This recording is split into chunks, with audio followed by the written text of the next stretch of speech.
Hello and welcome everybody to the latest edition of the Buy Round interview show. Today we are joined by who, in my opinion, I believe is the best NRL commentator in the business right now. I'm buttering him up before he comes onto the show. None other than my friend, Thank you, work colleague, Dan Ginnane. I have two regrets already. First regret is the promise I made you at that Irish bar because we were pissed. And as soon as I told you, we're in the spirit. I think we did the Canterbury Manly game and we'd had a great call. Yes. Was that at that day or was it? No, I wasn't there for long after the grand final. I took one look around the joint, thought I don't like what I'm seeing. Yes, here. that was the last time I've seen you. Yeah. Just you smoke bombed. Just got No. Smoke. Well, a smoke bomb I thought was when you disappeared. Yes. I actually announced. I just don't like the vibe of this. It was a lot of drunk people there. It was late. And it was late, but I just didn't get a good vibe. But no, I made you a promise, and that's regret number one. I'm a man of my word. And number two is I made a pact with someone only a few days ago, someone who has a similar affliction to me that can't take compliments. And I said to them, can we go a full year? I want to challenge you on a system. Can you go a full year? Can I go a full year without shoving a compliment back in someone's face? And the look of fear on their face, I understood. So for the next 361 days, when you say a very nice thing that you said, I have to resist. I have to resist the temptation to, no, come on, mate, that's too much, or find a negative. And I'm just going to say thank you. That's a very nice thing you said. But anyway, it's nice to be here. Well, it was beautifully put down. It was. It was. So thank you. Thank you very much. I can't wait. How long does this go for? We're going to talk. There's going to be full compliment. Oh, God, my favourite subject. The football season's finished, or Yes. well, we're in the midst of some internationals. But what does the off season look like? Going away this week to the States. Know some people there. Actually, catching up with a mate who's going over as well. Two separate trips, but we're going to combine in Washington on the day of the election. Ooh. Now, I don't know if Washington will be exciting on election day. I sense it actually will be very quiet because the action's all over America. Yeah. And I think if there's going to be an insurrection, it won't be on election day. It'll be a couple of months after if we, another January 6th.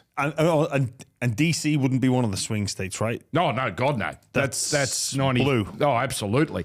So, but anyway, it'll be interesting to be there during an election. I tried, and I'm not going to give away my sort of leanings, but I'm in New York next Sunday, which is when Trump is doing a rally. Right, at Madison Square Garden, which is not a Trump... no. Because that's very blue, isn't it? It's like District of Columbia, Washington. It's as blue as it gets. But I thought, I've got to go and see this. You imagine watching a Trump rally but you need an American phone number. You go on the webpage, donaldjtrump.com, and you need an American number. And you can't register without it. So anyway, would have been interesting just to... One of those fascinating things, like I would have loved to have seen a Barack Obama speech live. Yeah. In the same way I would love to see just the mania of a Trump rally. So that's the next couple of weeks. But then cricket, I think cricket in about a month. I haven't signed with Triple M yet, so we've got to sort that out. So either I work again in a month, which I have to do, or I'm off until middle of Feb when the trials start. Now, the one time I had this sort of break, the first time I'd signed a contract with Fox, which I guess was 2019, something like that. I'd also signed a contract with Triple M, but both were only to do football. So we'd get to the grand final. It was 2020 because it was the COVID year and things got pushed back. So it's the end of October. I'm driving home from the grand final because it was actually at Homebush, even though everything was locked down. And I'm driving home and I'm thinking, oh my God, I'm off for the next 4 months. And I'm getting paid on the 15th of every month. This is the greatest scenario of my life. I am off for 4 months and I'm getting paid for it. This is going to be the summer of George. And after about 5 weeks, I thought, shit, if I don't find something to do, I'm going to do something, I don't know what, I'm going to develop a drug habit or something, which thank God that's not a path I've ever gone down, but I because I was climbing the walls, I need something to occupy my brain. Well, isn't it funny? I guess it's boredom. It's almost like boredom. What it does to you. People think that is the life. Oh, if I win the lottery, early retirement. It's like no. You know the two things I fear the most? I fear not having a job, and I fear not needing a job. They're the two things I fear the most. I think I think not having a job, you'd be driven to get a job though. Yeah. That would be your focus. Where not needing one, I need to have to work. Yeah, right. I need to owe.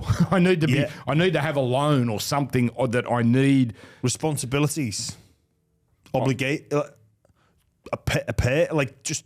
Need to be needed almost. Now, hopefully, when I get to an old age, old 60 is not old, but when I say retirement like age, I don't feel that way. Well, in fact, I'd hope to work for as long as I can. This business, you can never be sure, but I do hope at some point I can just say, well, I've had a good run. Let's sit back and smell the roses a bit. But yeah, no, that's how I feel at the moment. I was thinking about that the other day, actually.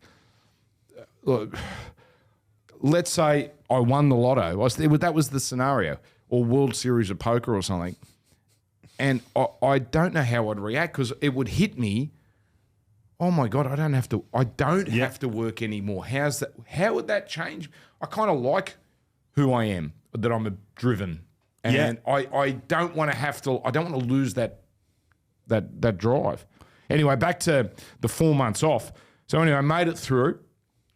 I thought I'm never doing that again. So the next year, similar circumstance. In fact, the season ended on time, 2021. It was up in Queensland, but it ended, I think, the first week of October. It wasn't as late as 2020. So I had it even longer. And I said, no way, I'm going to have to do something. I'm going to have to create something. So I wrote a podcast series, and I thought, this is what I'm going to do. It was about seasons gone by. So say some of the greatest seasons in rugby league. So Canterbury in 1995, which is do you know that story? It's an unbelievable story. So that's the year club was falling apart because of Super League and players. They went to Super League, but 4 players came back. You had players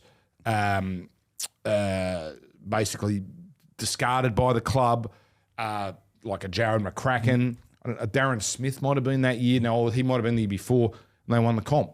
And they turned it around, and it was basically that's an incredible season. Balmain in 1988 when Ellery Hanley turned up, and Steve Roach tried to spend a season.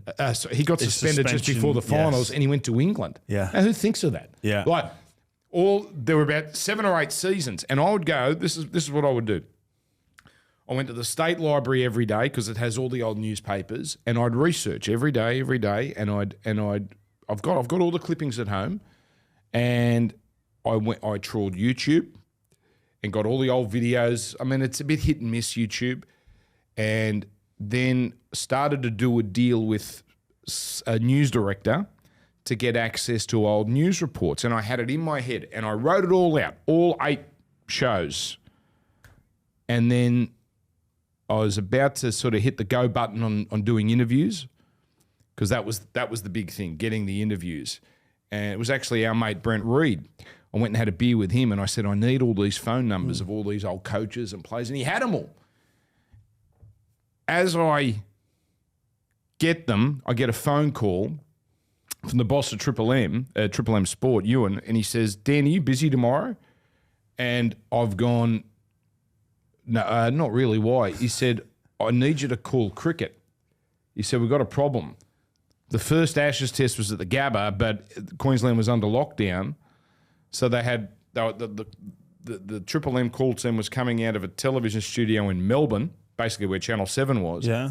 But there was a Fox caller, Mark Howard, who was out of Sydney, and they weren't sure they were going to have access to him. So they said, we're one short. Can you come down for the day? Yeah, okay, I'll come down for the day. Fly down.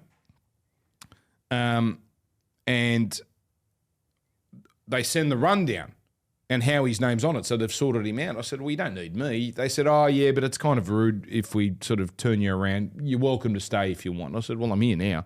Let's do it. Anyway, it went well, and they invited me on for the rest of the summer, which was fantastic. I treated it like a Kentucky tour because it was a bonus, you know. And that's it. That podcast series sort of got put away. Had I not got that call, I would have done that. And that's still sitting there 5 years ago. And I know there's a great series in there, but it's sort of, I've got other things that have gotten in the way. But that speaks to, I needed to find something to occupy my time. I needed something I needed to be captured by something. Would you ever do audiobooks? I would love to do audio. What, reading someone else's? Reading somebody else's book. I would love to do that. I would love to do that, but I don't know how that works. I think that's, firstly, they get paid, not that the money side matters. Well, it does a little. I think they get, to read somebody's That's a book. whole world. I remember once asking someone to get into, you watch Seinfeld? No. Okay, I'm going to make a Seinfeld reference. It was like when Jerry wanted to go to Tuscany or someone wanted to go to Tuscany, and I'd ask someone in the voiceover business, how do you get into it? And oh, no, it's very hard. You can't get, I'm sorry, you can't. Because they want to keep their, because it's very finite, limited work. Absolutely. And it would only be an add-on for me. And if it was to take the food out of someone's mouth, I'd probably not want to do that. Although if someone made a nice offer, I'd probably do it. But yes, I would love to do that. It's funny, isn't it? Because I hear them, right? I actually listen to audiobooks, particularly in the summer, and there's so many mistakes. They don't edit them. Have you noticed this? No. Maybe I'm downloading them as soon as they come out and they haven't corrected them. You think you'd have someone You would think so. proof listen? But they're just, you think about it, you've got a book that's 300 pages, it's a lot of hours that have to be put in. Yeah. And I always think, God, this could be done so much better. But they're clearly actors that do it. Yeah. Or voiceover people. Some people read their own, but I reckon there's, the quality isn't. Well, I'm a long way from writing a book, Jimmy, so I don't think we have to worry about me reading. Anyway, that's, there we go. We've just put out that could fill my summers, Jimmy. Reading audiobooks. Reading audiobooks. Just reading audiobooks. Any other interest? Obviously, politics, sport. Is there anything else that tickles the fancy, or your plate's full with all that? That plate's full. I mean, that's. I will get to a point, I reckon, where sport, I won't say will bore me, but I will want to do something else. I haven't got to that point yet. I'm 46, so hopefully that doesn't happen for a while. I love doing what I'm doing. But that's, I take an interest in watching politics from afar. I thought I might by now head into a more newsy world, but not really. It hasn't grabbed my attention. So we'll go into some of like the other sports and whatnot, and obviously we're talking about the current situation of being in the off season, but in the season, it's a full-time job. Yeah. So what does, other than the actual game day experience where the overwhelming majority at the game on a Thursday, yes, Friday, yes, Saturday, Sunday. So you got 4 days of back-to-back commentary. Not every Thursday, but yes. But certainly for the first half of the season, I'm doing every Thursday. What fills the rest of the week? Do a podcast on Wednesdays for Sportsbet. I know they're the enemy here, but they do a podcast for them, a betting podcast. By the time I get to Sunday night, I'm cooked. Like when you say cooked, like mentally, fatigue, or like voices. Oh, voice needs a little break, but I mean that's not really the problem. It's mentally. It's concentration. We only need, to be a caller, you need your eyes, you need your voice, and you need concentration. They're the only things we need. Anything else you can skills you can develop. It's a skill. It's not an art. So anyone can do it if they really wanted to. But concentration's the one. Yeah. So do you find it sometimes difficult to concentrate when Jimmy, I get to Sunday. Sorry to cut you off, But I get to Sundays, and you've probably noticed this, I'm not switched on half the time because I've burnt all my concentration. Now, someone once said we only have an hour of concentration in us a day. I don't know if that's true, but like concentrated concentration. So if you add it all up, the times that you concentrate, it only adds up to an hour. I've got a feeling that's there is something in that. Well, if I've had a thrilling game, TV takes a lot more concentration than radio. Radio can tend to go into autopilot a bit when it's a routine, when you can feel it's a routine hit up. Other people are doing a lot of TV. You cannot take your eyes off the action because anything could happen at any time. The audience can see what you're seeing, so you've got to try and find something they're not seeing, or you've got to try and add something that they don't know that is not obvious to them. So that takes a lot of TV takes a lot of concentration. Radio, and this is, even though speak a lot more, get a lot more manic, TV is a bit more controlled. Radio, this is something I found out only when I went to TV. You can make a lot of mistakes on radio and just get through, right? And I was doing that on TV and realising, on radio, I just would have called the wrong front rower and not acknowledged it. Can't do it on TV. On radio, no one can see, right? No one's going, hang on, that's exactly right. But on TV, you can't get away with that. That took a long time, and I still make mistakes I shouldn't make on TV. But that was the one, that was the eye-opener that I wasn't expecting that was coming, that you do fall into bad habits that you don't know you've fallen into until you have to take those skills elsewhere. So have you changed much over the years then when it comes to correcting yourself, or you do more work? Concentrate harder. Just concentrate. Do you do any form of like practice to concentrate? Is there any training? That's very interesting you say that. Never even considered that. I think the work is the practice. Like experience. I'll tell you the hardest thing we do, and listen, when I say hard, we got a great job. It is work, but it's bloody fantastic work. It's at a certain point, it is well compensated. There is work involved, but it's so enjoyable, right? It doesn't annoy me when it's not work. This is not a job. Yeah, it's a job, but it's a fantastic job. We do the trials on Fox, right? They're the hardest thing. Yeah. 30 players aside, 20 of them you've never heard of. It's great preparation. It is fantastic preparation because then you hit the ground running in round one. You get back to a bit of normality. You've actually done a lot of research on players you're going to see through the season. You've got the rhythm back. And that's the concentration element there. But you're right, it is interesting that I would never think, and maybe I should, to work on mental conditioning. Yeah, it's interesting. You said that it is a job, and a full-time job, and a very, at times, difficult. You talked about preparation. What goes in to the preparation for commentary? Obviously, I'm behind the scenes, so I get to sit with you and I see the amount of facts, figures, the notes, but you've got to be very quick to recall that bit of information about a particular player, and that the audience is crying out for. Whether it's a stat or whether it's a previous game, whatever it may be. Yeah.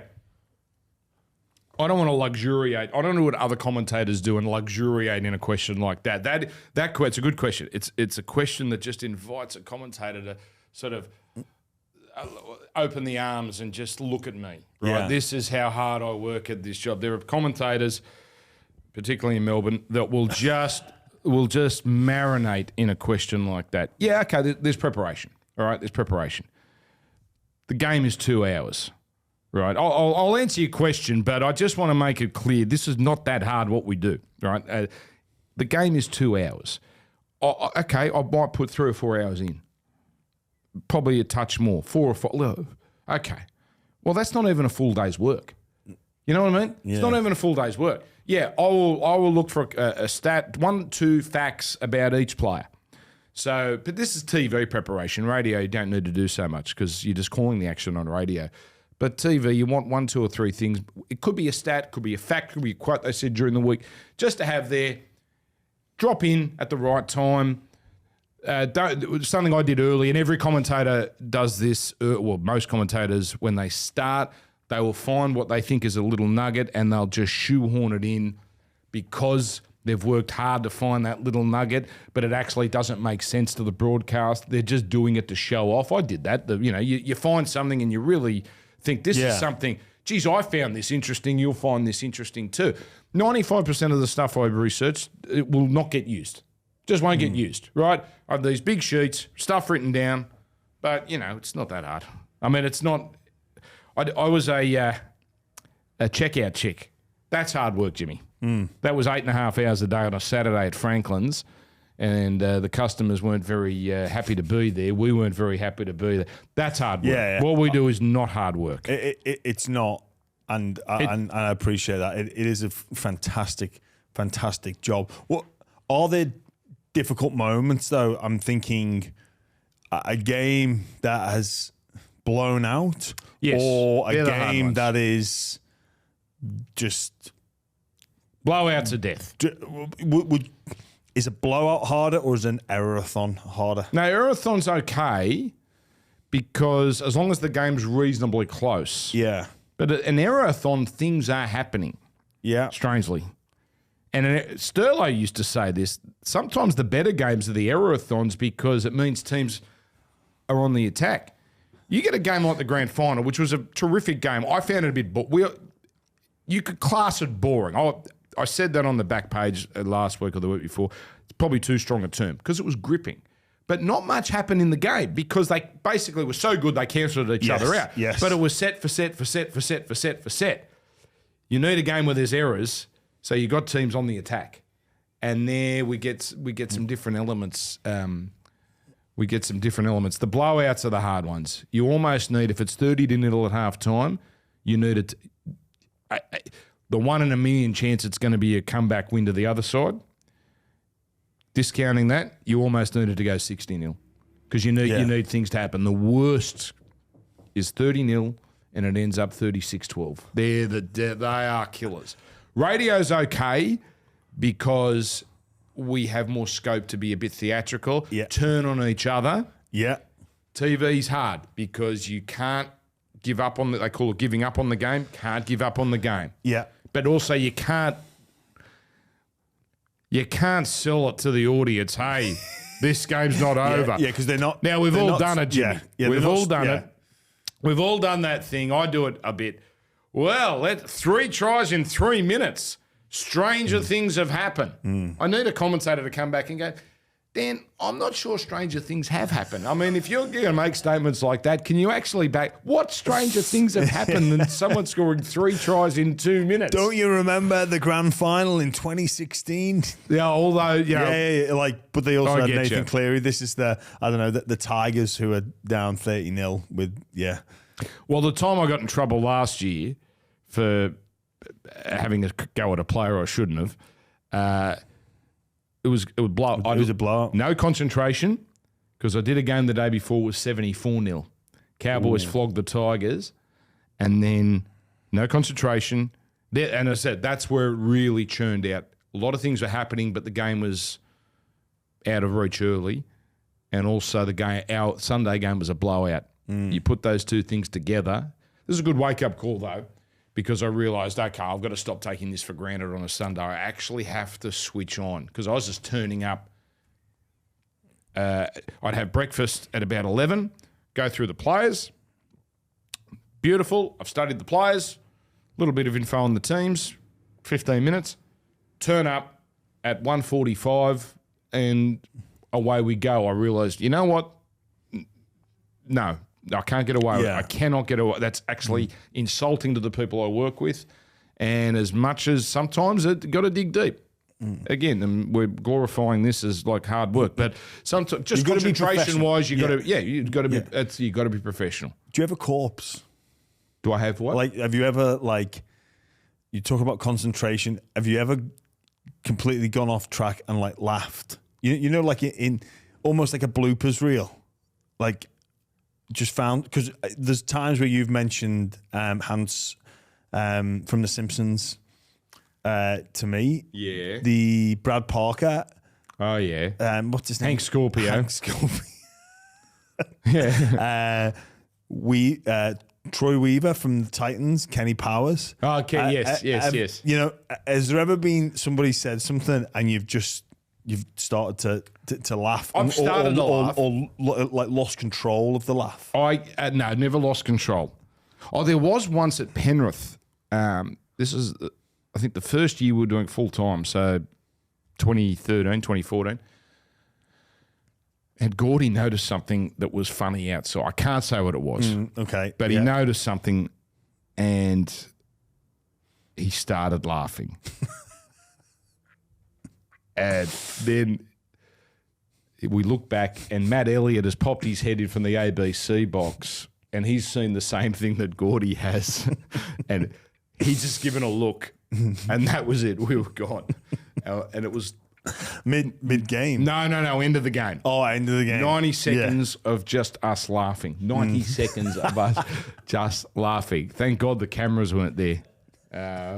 Actually, it might have been great vision, but no, that was that was 6 o'clock on a Sunday. Again, probably concentration's gone, but that was the one time I actually lost it on air. But thankfully, it wasn't during a call. Do you have a preference over TV and radio?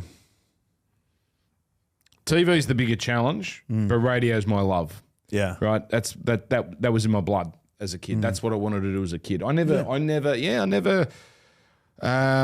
desired to be a TV caller. When I grew up, it was 80s and early 90s.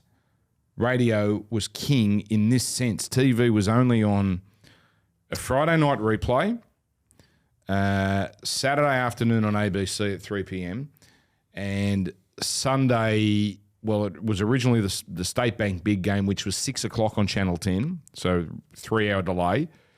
Then it went over to Channel 9 where it was a 1-hour replay. It was an abomination, actually, because they had to squeeze it in between the news and 60 minutes. And it was 43 minutes of action. So radio was much bigger back then than as much as we think we're going all right. Radio back then was huge. So that's what I grew up listening to. There was a commentator, doesn't get the raps he deserves, Greg Hartley. He was Hollywood and Zorba. And Greg Hartley was the first commentator that sort of I gravitated to. Very excitable. When you get a commentator on, ask them who their heroes are, and I bet you it will shape their style as a caller. Yeah, so my people were Greg Hartley, Darryl Eastlake I love. You know, he was unvarnished but excitable. Rabs, obviously. Those sort of commentators. I love Brian Taylor from AFL. I used to listen to his radio stuff many years ago and replay it on air because I loved it. I just loved. There's something about the emotive commentator. Yeah. Right. You got two types of commentators. You got emotive and you got the cerebral. Right.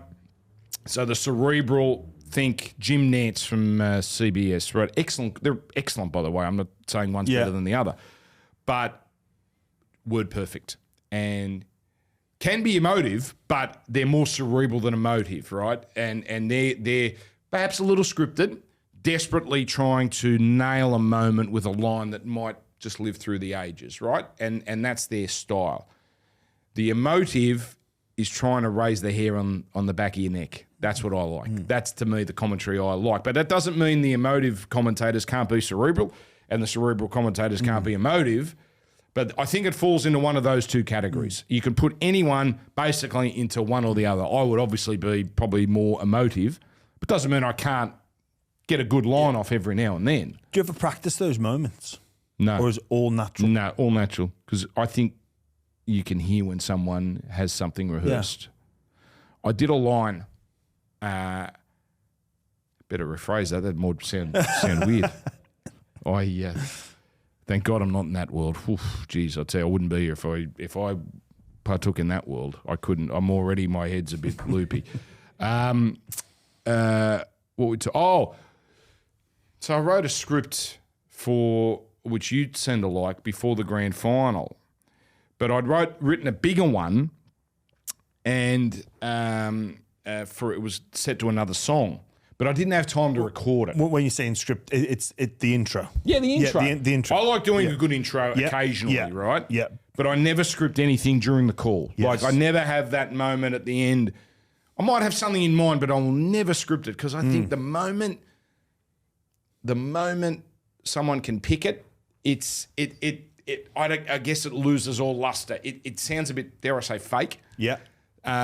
It sounds a bit, look at me. So I did this big thumping opener. It was going to be set to 2 tribes, but I just didn't get around to doing it on the day of the game, and I just thought I've got to save my energy for the game. So I ended up just taking a piece of it and setting it to another song, which I opened the Triple M call with. But there was a line that I'd cut out, and I just thought it was I liked it, right? It was something about Penrith, if they'd won. It's like if they do something the St George Dragons have done, it'd be like reaching up and touching, rugby league's equivalent of reaching up and touching the face of God. Very scripted, but that was for an intro. Yeah. But then Penrith win, and I just had it in my mind. Yeah. But I haven't planned it, but it was just in my mind. So I fired it off. I hated myself driving home after that line. Really? Because I thought, that's a bit of fakeness that I've... It wasn't, but I thought... Premeditated it almost. seems premeditated, even though it was off the cuff. That's not... I don't like doing that. I don't like doing that. I'm just thinking back to that famous line from England's 1966 World Cup. The fans are on the pitch. They think it's all over. He shoots, scores. It is now, and it's like... And that's the legendary stuff. That is still like... And that's what makes a commentator. So there's nothing wrong with having if you've got an idea where you want to go. I mean, look at Rabs. He doesn't plan for this, but when Mark's coin scores, that's not a try. That's a miracle. Yeah. That's not a try. That's a miracle. Has lived on more than that game. Yes, it has. Yeah. But he didn't script it. You can't script it. So it's important. A commentator's got to have that ability to nail the moment in a manner which just sends chills up the spine. So you've remembered something from 60 years ago because the commentary matched the moment. Well, that line is probably, some people might take offense to this, but probably more famous than England's only FIFA World Cup win. Like that piece of commentary. Right. Yeah, it's absolutely incredible. Who was the caller? Do you know? I don't know. Well, it's 60 I don't know. years Yeah, ago. well, 1966, so yeah. But you know what? That commentator's probably not with us because it's 60 years ago. That would give him the greatest joy that you don't remember who that was, but you remember the line. They had a show about it. They had a show named after it. They think it's all over. Yeah. Like, incredible. You spoke earlier about some different sports, and we talked about rugby league. You get thrown into the deep end at cricket. Look, test match. You talk about concentration. Geez, that must have tested you. No, because yes, but yes and no. What's interesting about a test match is they're half-hour stints. That's all. Right. Okay. Yeah, it's not me for 7 hours. God forbid. No, there's a whole bunch of callers. So we have, I think it's 4 play-by-play callers per test. So they do half an hour per session, basically. Oh, that's easy. So it's a different concentration. Yeah, it is. Yeah. And you know what? On Triple M, it's storytelling. Yeah. I realised the action, it's 4 seconds of action and 40 seconds in between. Yes. Totally different to rugby league. And I loved it because basically it became a drive time show or a breakfast show. But every 40 seconds you'd have to stop down to say, Smith, shoulders, arms, it remains none for 45. Back to the story. Yeah. It's totally different. That's what I love, being challenged with different things that require different skills. So cricket commentary is 100 times, not 100 times, it's at 180 degrees separated from rugby league commentary. They were worried I was going to do a rugby league call when they brought me on in an emergency for cricket. They were worried I was just going to be all action all the time. Yeah, trying to describe the bowler. Or No, but no, it was very obvious. It's 7 hours a day. It's summer. It's a mood. Yeah. It's laid back. It's people are just relaxed. So you get excited when the moment calls for it. But, I've been doing boxing recently for Fox, and that's a totally different skill. It's one I haven't mastered. No, I certainly haven't mastered, but I certainly haven't grasped it yet because I drop in and out. I'm not really part of that scene. So every time they ask me to do some fights, and they're the undercards and prelims, and I don't know if they've got plans for me. I don't know what their sort of big picture thing is, but they get me in to do some fights, and it's a really interesting skill. That skill is more about the storytelling, because everyone's got a story, Jimmy. Someone might be on debut and they've come from the wrong side. A lot of them have come from the wrong side of the tracks, but everyone's got their story, and it's almost that's the joy of boxing commentary is leading into the fight. Once the fight starts, it's pretty straightforward. But that's a different challenge. That actually requires an element of journalism. I'm ringing up these people before.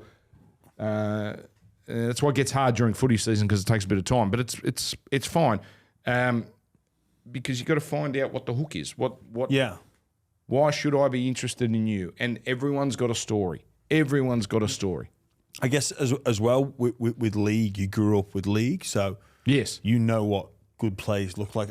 I enjoy the sport of boxing. Yeah.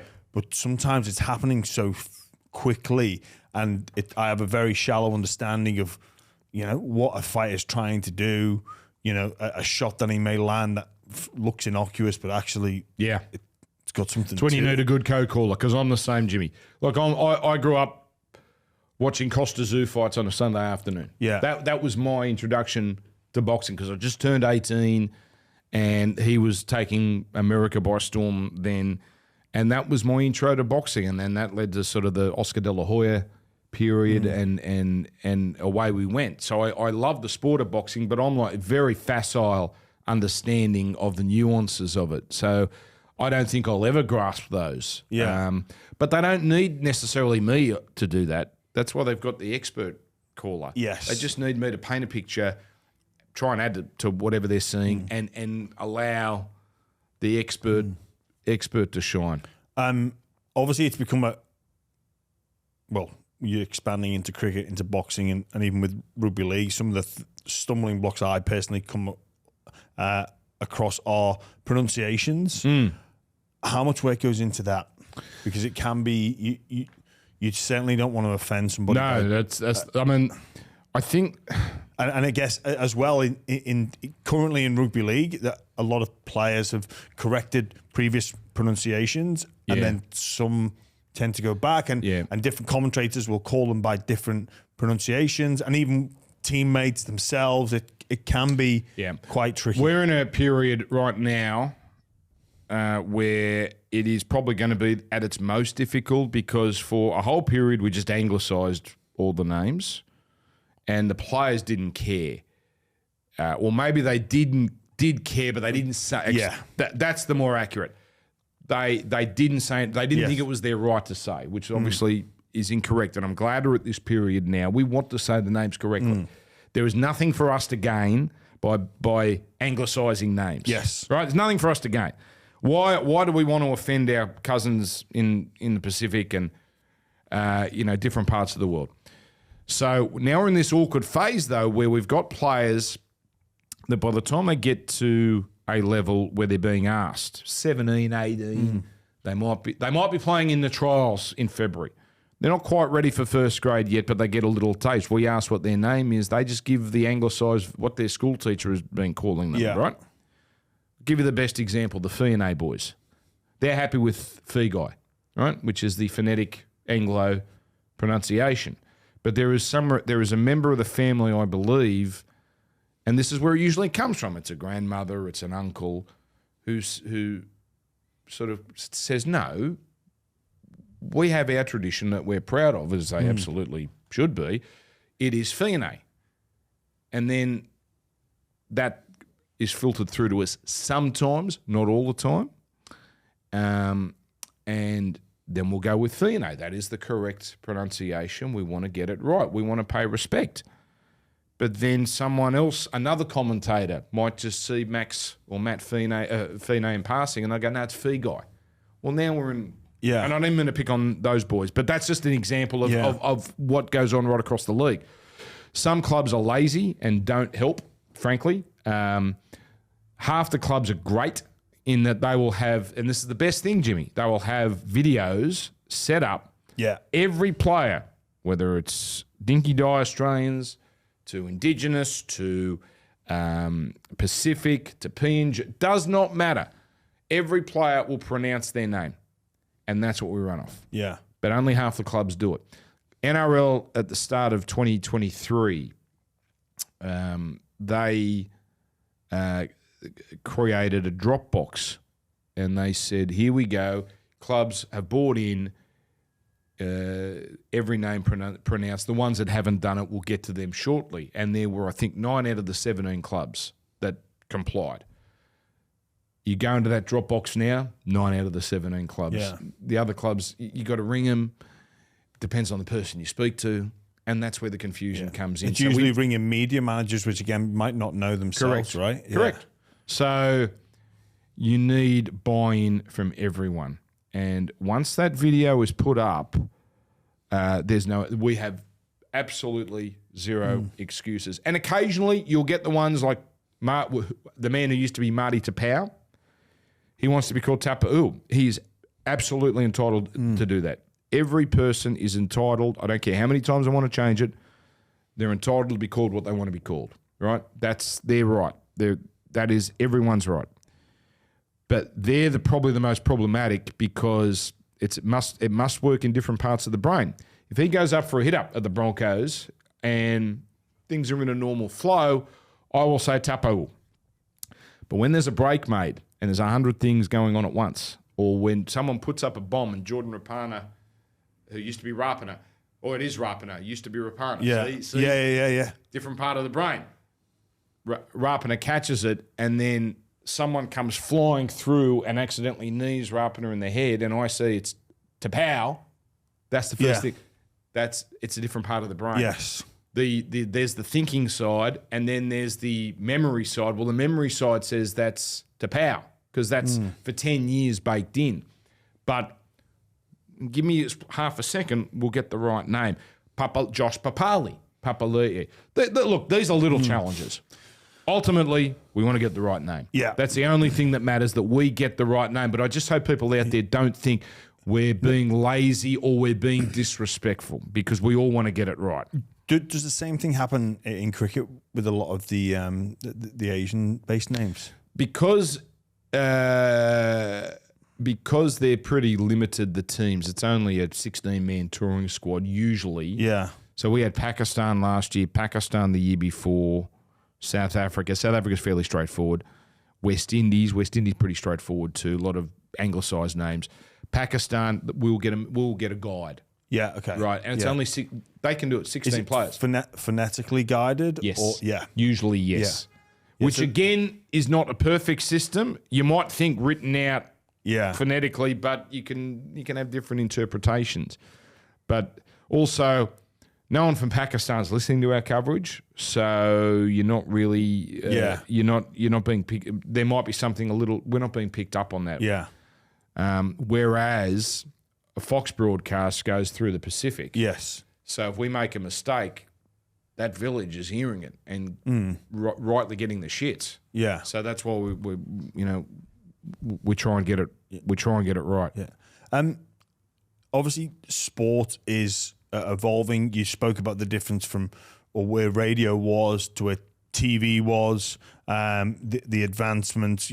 We've seen the game clock come onto the screen, the scoreboard come onto the screen, different camera angles, different data points of high speeds, tackle counts, meters. Where do you think the fan experience can go to? Sound. I think we got the visual stuff pretty much right. I think the sound of the game can improve. How so? If you run up and collect Sam Burgess in the head, I want to hear the cheekbone being broken. I know that's morbid, but that sound, we need a better way. And it's hard because you've got, a 60 by 100 metre, 68 by 100 metre field. How do you capture a sound in the middle of the field? I think it will be done. That'll be the thing they work out, whether it is to somehow put microphones in everyone's jersey in a manner where it doesn't rustle up against anything. Yeah, it's because they've done that before. The rustling, and they've even had the cameras on the referee, which is terrible. It didn't look great. The quality of the vision wasn't great. No, it's terrible. And the sound when the mic when it rustles up. But they'll work out ways. I was speaking to the audio guy at Fox, and they've got something cooking, which is a little sort of AI-ish. Yeah. Well, I don't know if they've got it cooking, but that's going to be the next. That's going to be the future, almost taking from video game technology. So will that be the actual sound, or it will be a sound, sweetened sound? I don't know. A sound that is AI would predict would be made during that force of collision. We're for example. getting now into areas I don't know, but I think that's whatever it is, whether it's sweetened sound or somehow we can enhance. I think that's the next thing. I just don't know visually what we can do. I mean, you look at a game. I don't think the coverage of the game certainly hasn't improved exponentially in the way it used to, because it's been pretty good for a long time. It's improved, no question.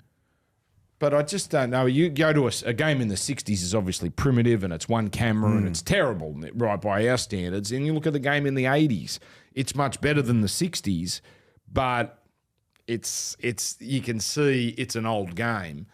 But then you go to the early 2000s. I don't think much has changed really since. Maybe you've got a different idea, but I don't think it's plateaued. I think it's always just improving incrementally. Just slight. Incrementally. Yeah. The cameras get better. I mean, a game in 4K looks spectacular, but the difference between 4K and HD, I don't think is as stark as HD to SD. Yes. Right? But 4K is pretty special. But where do we go? 8K? Is that okay, that's an advancement. But I don't know. What about all the different data points that again, for you as the commentator, if a graphic pops up on screen, do you think there can be more data points given? Don't you think at some point, I'll ask you, that takes away from the essence of what we're sitting there? It's enjoyment. It's fun. I don't care about. I mean, honestly, I know. I don't care about. I mean, it's not uninteresting to tell me that Dylan Edwards has run 16 kilometres. Yeah. All right. That's after the game. Let's do it after the game. Yeah. The game is a winner and a loser. Good guy, bad guy is the way the fan perceives it. Heroes and villains. I don't need... Some data is good, but don't bombard me with it. ESPN now in the States, I'm not going to bag ESPN because they gave me a ticket to the Lakers on Friday, so wonderful organisation. ESPN Australia. Tickets are so expensive in America now. It's unbelievable. Since COVID, how popular. I mean, it's not like sport wasn't popular, but how in demand tickets are. People want to get to the action. So this is just their second regular season game. This ticket's worth, if I went onto the secondary site, if I went and sold this ticket, I'd get $700 for it. Wow. For a rank and file NBA game. And NFL can get even worse. For, again, a rank and file NFL game. The demand's huge. Anyway, what were we talking about? The ESPN coverage. Oh, now they've got, and this is in the States, and the others have copied it, projected to win. And, 86% projected to win. And all these data, they don't matter. And they fire things across. Do they... I know, obviously, on the news channels, they have that ticker going across the bottom. Where that's okay because it's other sports. But just useless information. I think we're going to reach a point where this is entertainment. This is not a university degree. Yeah. Right? I don't need to know the analytics of when a team is 4th and 5. And then I don't need the analytics to tell me to go for it. I need something. Can I just watch how they do it, please? Can I enjoy this? I do think there is an end point. Yeah. We are in the entertainment business, aren't we? Well, yes. I just wonder how personalised it's going to get things like virtual reality headsets you take into the game. You know, you get the Nathan Cleary perspective on things because there's enough camera points to recreate enough data to say this is what Nathan would have seen. This is his option that I think it will go into training first, into like practice sessions for teams and individuals within the game. And then I think that will make its way onto the television. Anytime they try those things, you will find, anytime they try those alternate broadcasts, whether it's a Skycam alternate broadcast or even the Peyton Manning, Eli Manning thing, very few people watch it.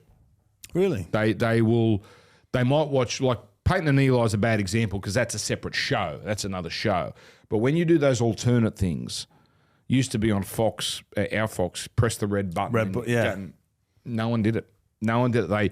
They might think they want all these options, but they want it. They want a professional director doing their job. That's what they want. They want. Yeah, I think that's fair. Yeah. People will go. Or people will have a look, but after 5 minutes, they'll just go back to the regular coverage.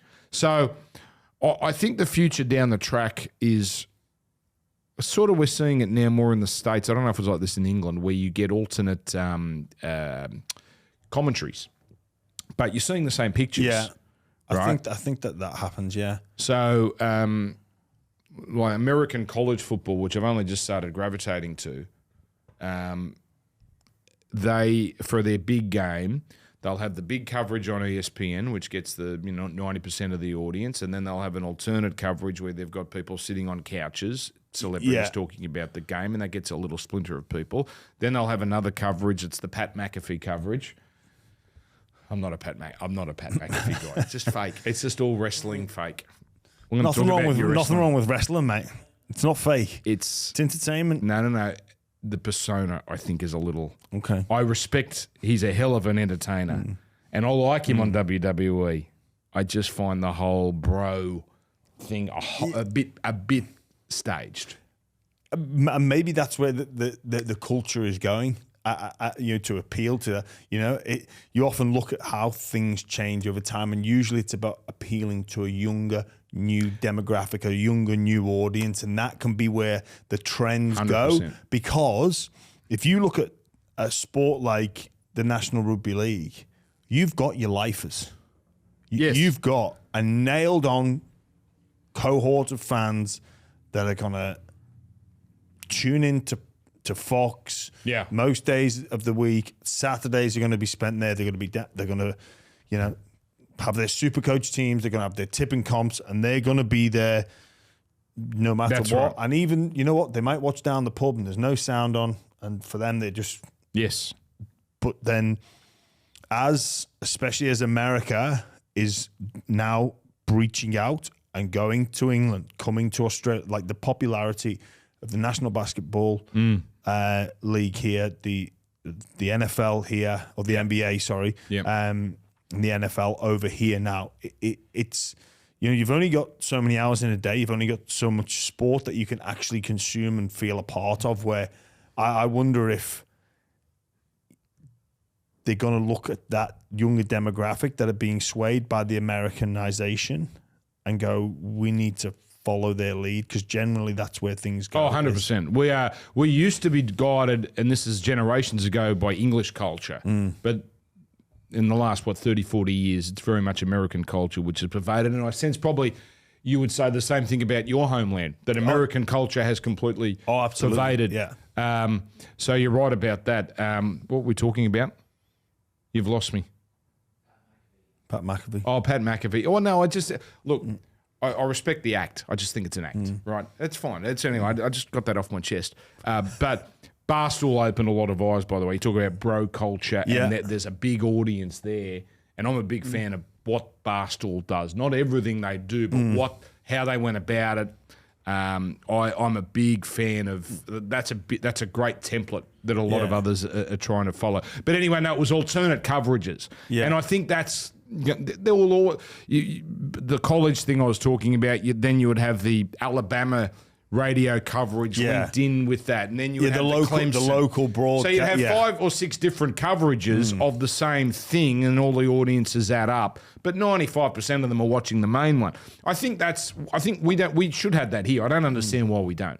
I don't understand why whoever has the rights. I think say the grand final, and you can watch it on 7, the AFL, right? So you watch the normal coverage, but why then you should be able to go on the 7 Plus and listen to the Triple M commentary or the 3AW or the SEN or the ABC, and we should have that up here. I mean, Channel 9 owns the grand final. They have TV and radio. They don't put the radio call on TV. I mean, that to me is bonkers. I've implored KO. I said, do a deal with Triple M. Take our coverage. Yeah. And we'd give it to, I reckon Triple M would do it. And give them... Everyone wins. Yeah. Exposure for the radio station, they would do it. I mean, there would have to be some parameters put in. I mean, I can't speak for Triple M officially, but KO or Fox would get a point of difference.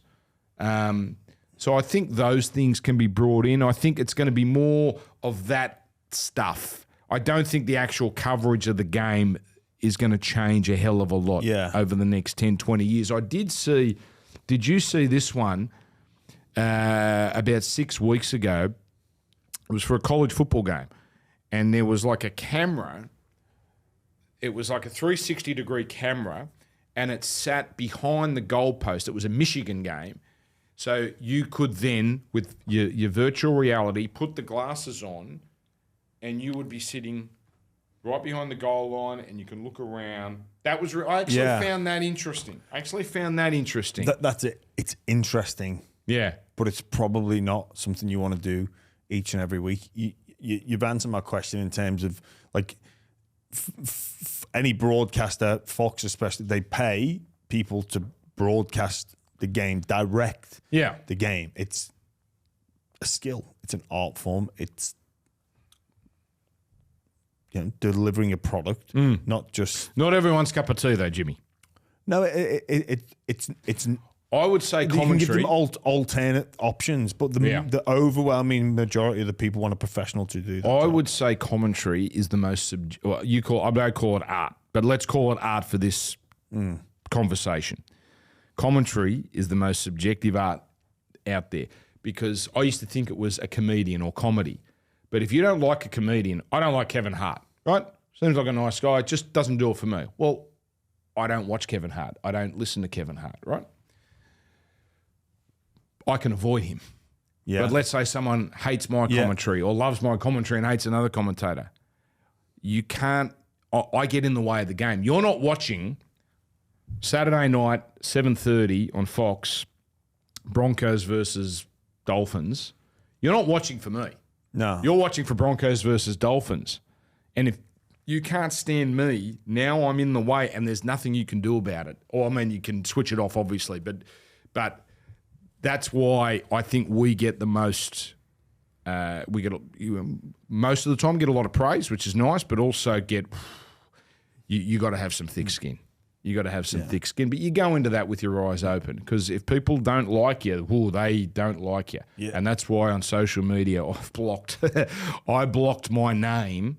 There's a way you can do it. Go into privacy settings. It took me ages to work it out, and block out all the spellings of my name, but also the handle. So I don't see any replies to me. Because it wasn't that I couldn't handle the heat of criticism. That's part of the job. It was the temptation that I was going to hit back. And I knew there were times I would have the best comeback. And I was about to hit send, and then I'd have that moment of clarity where I'd think, what am I going to get out of this? I'm going to get 2 seconds of joy, and then... I'm going to put my job on the line. Yeah. What if the person what if someone bakes me and I bake them back and I'm very clever and funny and I get 100 likes because I've burned this bloke, and that person is special needs. So something in that. Now I'm gone. Yeah. So I figured just take all that away Because I know if I looked on a Saturday, I'm sure that it would be it would be spicy. No one is universally liked. not Nobody. at all. Not at all. But what I was saying is, I think it's the most subjective form of, well, call it entertainment, call it whatever you want. So you got to go in for the kids out there. You got to go in knowing you need a thick skin. You need a few things. You need ambition. You need drive. You need thick skin. You need luck too. That's highly underrated. Everyone needs luck, but you need a thick skin because you're going to cop it. Do you get much interaction with the average punter in the street, or it's just it would usually just be online? Well, I don't see it online, but I I get a fair bit now. Probably ever since I started doing it on TV, and at the same time started appearing on shows like The Back Page. Yeah. So I think if I didn't do The Back Page and other things on Fox, I probably wouldn't be recognised. But because visually I'm seen, and most people are very nice. They really are. I was at the races on Saturday, and so many people, most people, Jimmy, on social, because they're behind a wall, they'll hammer you. But to your face, and I'm not saying they're the same people, but people generally are very, I don't know if you found it very nice. The overwhelming majority of people just want to say good day. You'll get the odd one. Have a chat. I mean, what about that Palooka that stormed into our commentary box on grand final night? Do you remember this? Yes. And I thought he was joking. So I played along and told him to F off. And then I realised, hang on, he wasn't joking. Yeah. And he's been taken aback by what, because I thought, he's ribbing me here and I'll rib him back. And usually alcohol is involved with something like that. Which once they get those beer muscles on, Jimmy, that's when you got to be a little bit careful. Yeah. But my level is it's perfect, right? Mostly it's just every now and then if I go down to get a coffee, I loved your call last night, mate. Beautiful.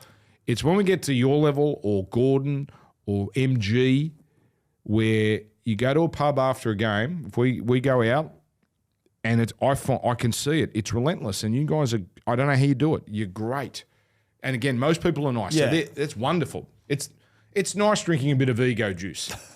But you blokes in particular, I don't know if it's because you're footballers, because you're muscly, people, I don't know, for whatever reason, think they can take you on. There will be a point when the beer muscles really get strong and you will get dickheads, you blokes. So I think, I'm glad I'll never get to that level. Have you ever been ordering a beer, ordering a coffee, and had people go, look at you funny and be... Yeah, I heard that voice before. Yeah. Do I know you from somewhere? Wait a minute, I know that voice. Yeah. It's The Simpsons. Bart keeps ringing up Moses, like Mose, and he does the prank calls all the time. Yeah. And then Bart goes in there and he's like, wait a minute, I know that voice. So you make references. I know that voice. And he's thinking about all that, and he's, little Bart Simpson, haven't seen you in years. You know when I've let you down is when I'll make a Simpsons reference, you'll laugh, and then you'll make one back, and I won't get it. Because you go deep. I make the more obvious Simpsons reference, and you'll make... And I'll look at you, and I see the disappointment in your eyes. There's a few logged in there that is very obscure episodes of The Simpsons. Yeah. But I can just imagine you ordering a coffee or saying farewell to a friend and someone goes, I know that. I said farewell to a friend for a good reason. Yeah, I know. Goodbye. Go on. So do it. Do what you're going to do. Come on. I started that. I've no one to blame but myself. Yes. Well, you don't know where I got it from? No. Where did you don't want to know. No, that's sorry. Okay. That's okay. I was a baseball commentator. I'll tell you how it started. Go on. I'll tell you how it started. I just had the TV on a Sunday morning for doing a Triple M game in the afternoons. I don't know, 5 years ago or something. Maybe a bit longer, I can't remember. And it was a Baltimore Orioles game. And I love that there's a commentator, he's been around for a long time, called Gary Thorne. And his big call, emotive commentator, was goodbye home run, and he did it. And I didn't even pay attention to it, but I must have subconsciously. So, do a game, it was out of the studio, and Gordy was down with us and did it. Someone made a huge break, and I just said it. And he actually had a reaction to it. I could just tell he sort of jolted. And I thought, oh, that's interesting. And then the next week, same thing. We're at the ground. I think we're at couldn't have been Combank because it hadn't been built yet, but we're at somewhere. Same thing.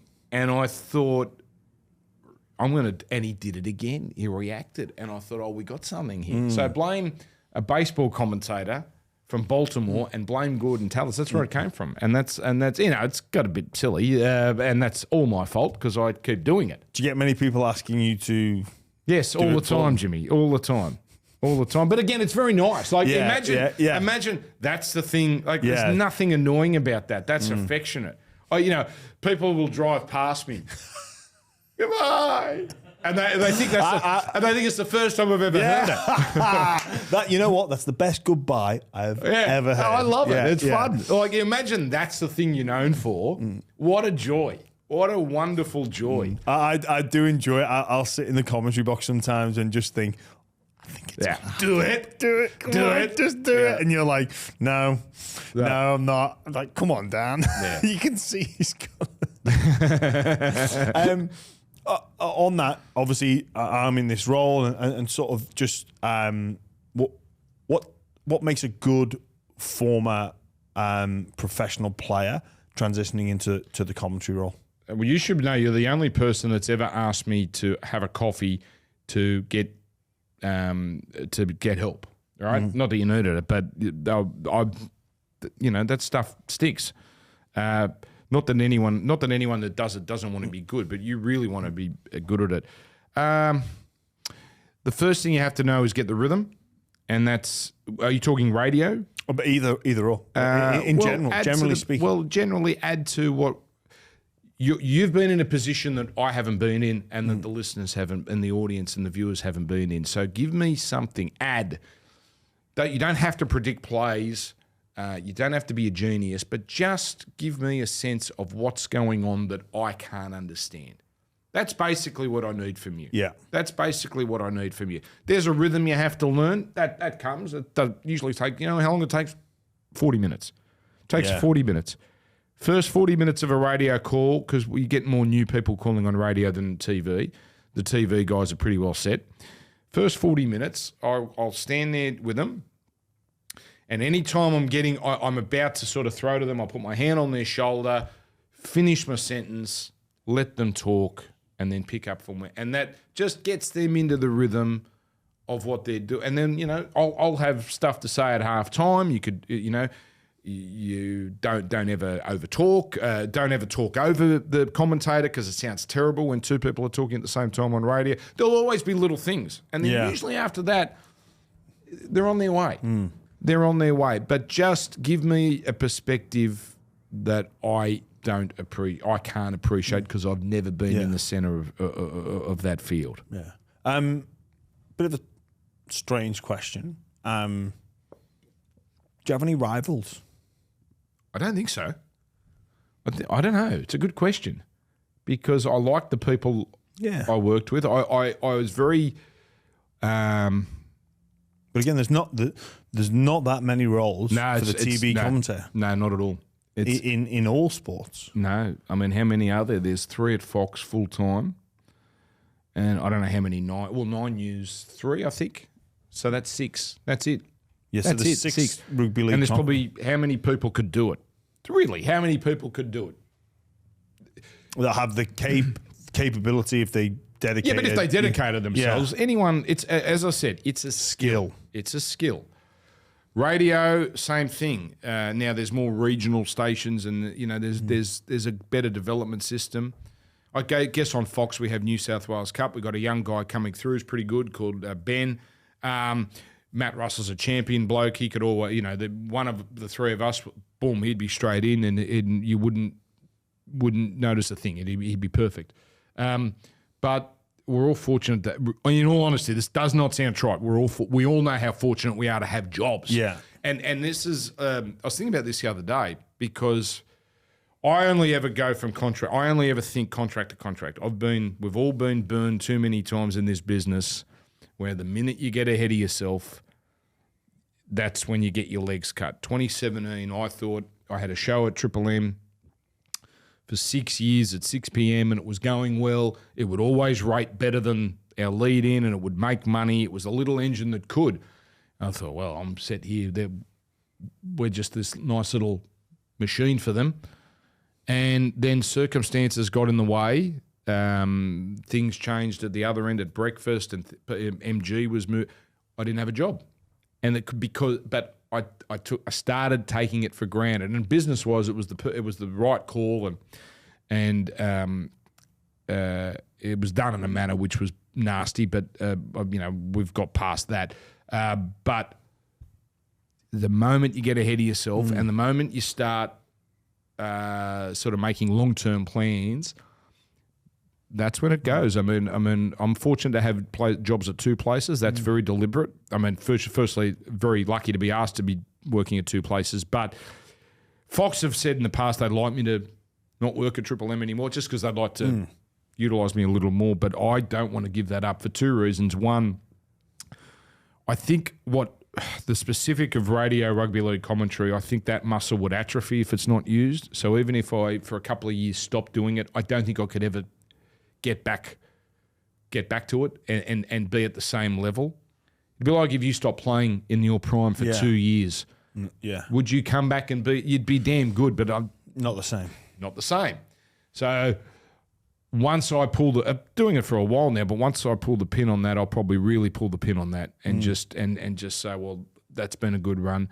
But again, look at the rights are coming up in 3 years. Well, who's to say someone could be a 9, could be a 10, could be a 7, won't be a 7, but it could be, it might just be a streamer. Streamer. I don't think we're there yet, Jimmy. I don't think we're there for a Netflix or an Amazon. Yeah, Rugby league's too. Yeah, it's not. It's not big enough. Yeah. But how do you know a 9's not just going to buy everything and just say, well, we'll put the pay TV games on stand? Well, now I'm out of a job. Paramount tried to do it last time. They bought, what if Channel 10 does that? Did Paramount try and buy? Yeah. Did they? Yeah, they did. They did. Then again, I'm out of a job. But Fox might do this. Fox might buy everything and then on sell to a. Anyway, what I'm saying is there are things out of my control and I can't help. And Amazon, mate. That you know the whole PNG gets NRL because it's a leader into schools and everything that the game of rugby league could bring. Well, Amazon Prime here, it's not anywhere near what it's like in the States or the UK. No. But what they might see is Amazon Prime becomes the catalyst for Australia to be captured by Amazon Prime. Yeah, Mate, like potentially. It's interesting. They've started doing cricket Amazon, so they've brought up all the World Cup rights. But that's India. It's India. That's India. Pakistan always underrated in that chat. It's a population of 200 million. Bangladesh, population of over 100 million. So that makes a lot more sense. I just don't think Australia, as big as we think we are in Australia and the AFL as well, you never know. Like, it'd be fascinating what the NRL does in terms of this 18th team. That means a 9th game. I've always said Sunday night is ripe if you made it a showpiece, not just a throwaway game that the way they've treated it, but actually make it a showpiece game. Like build into it, make it the match of the round, or make it as big as Friday night, or make it give them flex scheduling where they can pick any of the Sunday games and say that's the game we want, and that might be the one where. And again, you should put me on one of your bloody round tables. By the way, Brent Reed saying there's going to be 22 teams in the competition. I mean, you need me here to keep control of things like that. You need someone here going, come on, Reedy. Come on. I know we're flying kites here, but that's up in the on the I think he did say 2040, 2050. So, I mean, Yeah, but you're letting him get away. I mean, you can't let these people have their head, Jimmy. Sometimes you just got to reel them in. Yeah. No, it was very good. I enjoyed that. But that might be a thing where they go, okay, well, this might be a game where Channel 10 says, well, we're going to put everything into this one game. Or Channel 7, they could do. What I'm saying is, big picture, I'm only guaranteed as long as my contract lasts. Triple M mightn't get the rights in 3 years. So I don't know what the original question was, but we are lucky to be here. Rivals. I don't think I have rivals. There's people I like more than others. But you don't ever look at another commentator and go, I need a big game today. That's a really great way of thinking of it. No, I see a grand final and I think I need a big game. Yeah, or you hear a good call because Saturday it's obviously 3 games back to back to back. You don't hear that first call and go, oh, no, I need to be on. Because it's circumstance. They're all good callers. Yeah, right. Yeah, right. So TV, it's Vossi and it's Warren. They're both very different, but they're fantastic commentators. So there's going to be times I will have envy. Yes. That they get a moment, oh, geez, I would have loved to have had that. Like the one where Xavier Coates planted the ball on the line against the Warriors. The Warriors game, yeah. I would love that moment. Yeah. Every commentator would love that. But that's not jealousy, that's envy. Oh, good for him. Yeah. But I had Hamiso scoring a 100-metre try against Cronulla. Yes. It swings and roundabouts. But rivals, no. I'll tell you something. We do a game at 2 o'clock. I will listen to Andrew Moore. I think he's a fantastic radio caller, Andrew Moore, right? And a great bloke as well. I will listen. I'll be disappointed if they've put him on if he's put himself or they've put him on the 2 o'clock game because it means I can't hear him driving home. I'm very happy to talk about the opposition in positive terms because we're not good and they're all bad. You know what I mean? Yeah, we're all doing the same thing. I think we're all doing it pretty well. I listen very occasionally because I don't get the chance. I'll listen to Channel 9 commentary. I mean, they do it very different to us, but they do it their way, a bit more conversational, but it doesn't mean it's bad. It doesn't mean it's worse. They do it differently. Yeah. I don't know. It's a small club. So I guess, I don't know if honour among thieves, that sort of, I don't know. Yeah. Other people probably feel differently and feel they do have rivals. I mean, I spent the day at the races with Vossi on Saturday. I get on great with him. Yeah. So there's a level of camaraderie there. I think so. Yeah. I think so. The problem is we never see each other because we're at different games. Yes, of course. So we never see each other. Yeah. So that would be that would create the separation, but that's a forced separation. That is. Now, they might be shit-canning me behind my back. I don't know. I don't think so. But, I don't think so. I get on with Warren great. I get on with all of them pretty well, I think. What about ambitions? What ambitions do you have? You spoke about you don't know how long this will go for. What do you actually want to achieve? Do you have do you have goals in mind? Or it's a great question because I don't. I mean, is it ambitious to say I just want to keep this train running for as long as possible on the track for as long? It's not really a goal, but it is a goal because that's something in itself. It requires maintenance. And I have I don't have. It's not like I have this grand desire to call NFL. I never had that that desire. Or there are things I'd like to do. I'd love to do an Olympics. Yeah, but I don't have to. But if it, because again, circumstances dictate these things. I would never have called football rugby league if Triple M never got the rights in 2007. Well, when I joined Triple M in 2000, having a rugby league game on air was the last thing they were interested in. So it's hard to have goals on things that you can't control. I just wanted. I'd like to reach a level that I'm happy with, but I don't think that's possible. I just don't think that's possible that I can because this is it's an imperfect science. It's impossible to. I'll never have a perfect game. I know that. No one has a perfect game. So it's a very good question, Jimmy, because that's a very. I said to you at that Irish bar, ask me interesting questions. That's a really interesting question. Yeah, I just wondered if there was, I don't know, a sport or a particular show, or because you spoke as well about the podcast series that you put so much research into. Yeah. Is there any projects that go? I tell you what I've never done. Because I know I know you like to think a lot, and I'm similar to me. I'm an ideas kind of guy, and I have thousands of them, but this being here really shits me, and I'll tell you why, right? Because this is a great setup. And I knew this was coming 10, 12 years ago. I've changed the subject here, but we'll come back to your subject.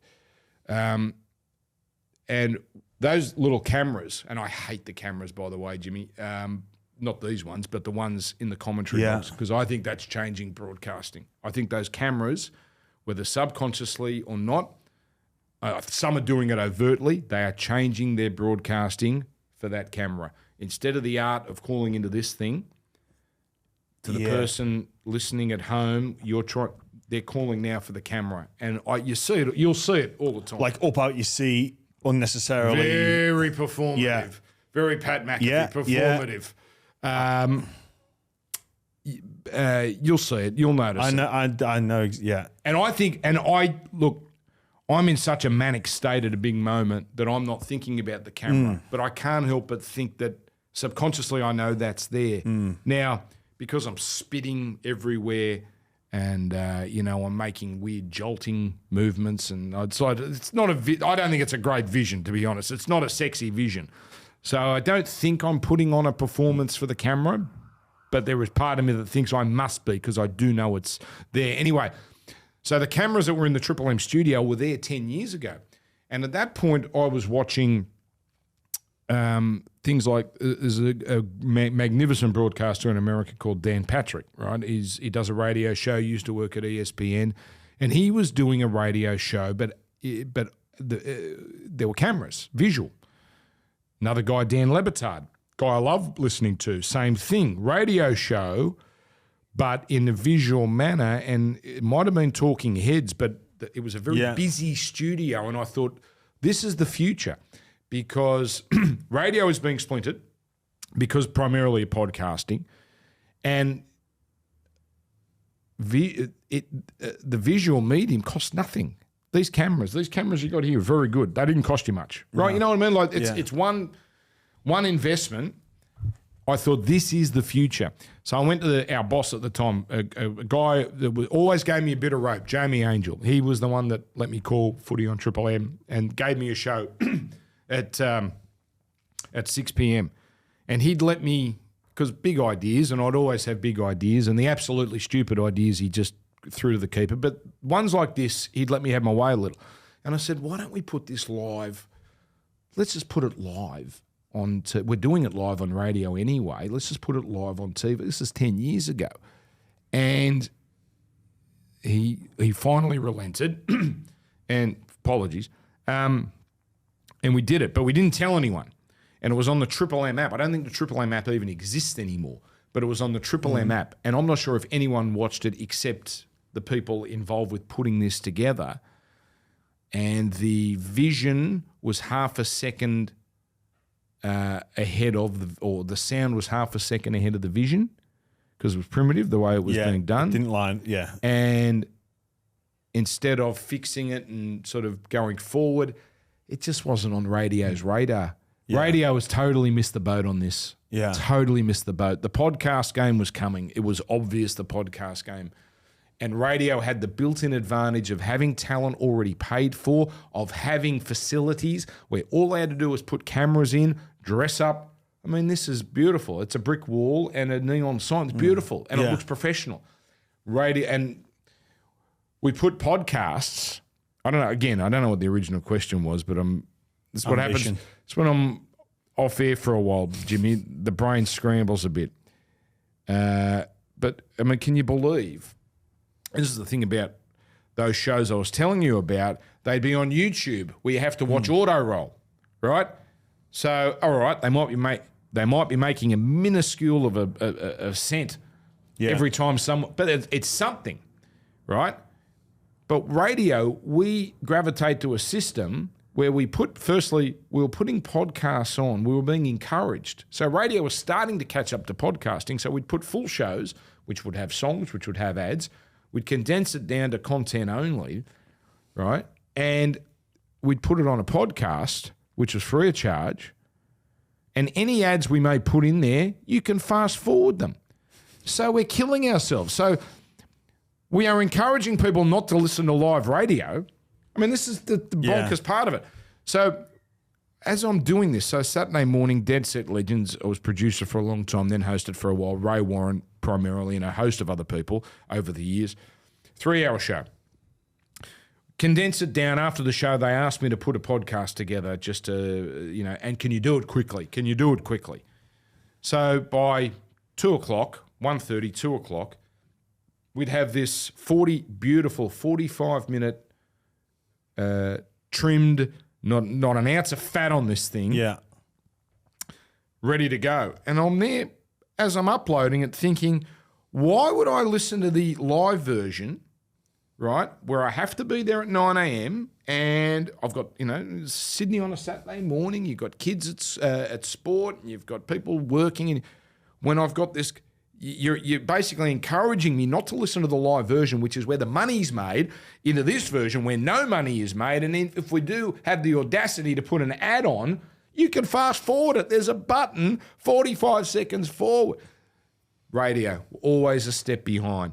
And again, we've missed the beat on that, and we missed the beat on this stuff, because station I work for and you work for is probably the most progressive of the stations, but still, I think we've missed. But it's not just Southern Cross Austereo. I mean, how can Channel 9 has radio, TV, newspaper, stand? Apparently they all hate each other.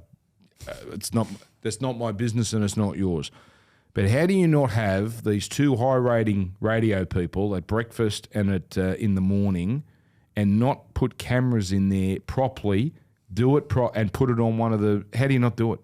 How do you not do it? You've got the talent there. It's a funny world where you've got the talent here, and radio's only going to get smaller and smaller. It'll never go away, right? Yeah. Because people will always be in cars, right? But then everyone's got this, again, as a generation comes to the autumn of their life, and the younger people, like a lot of people don't watch live TV anymore. No, it's all it's true. through apps. Like most people, YouTube is the world's biggest TV station. Yeah, that's true. Spotify now. I wonder if a Spotify will take over the radio market and have different genres with a bit of local, bit of music, bit of talk back. I went to New Zealand last year, first time. Was there to do the Warriors final, which was amazing.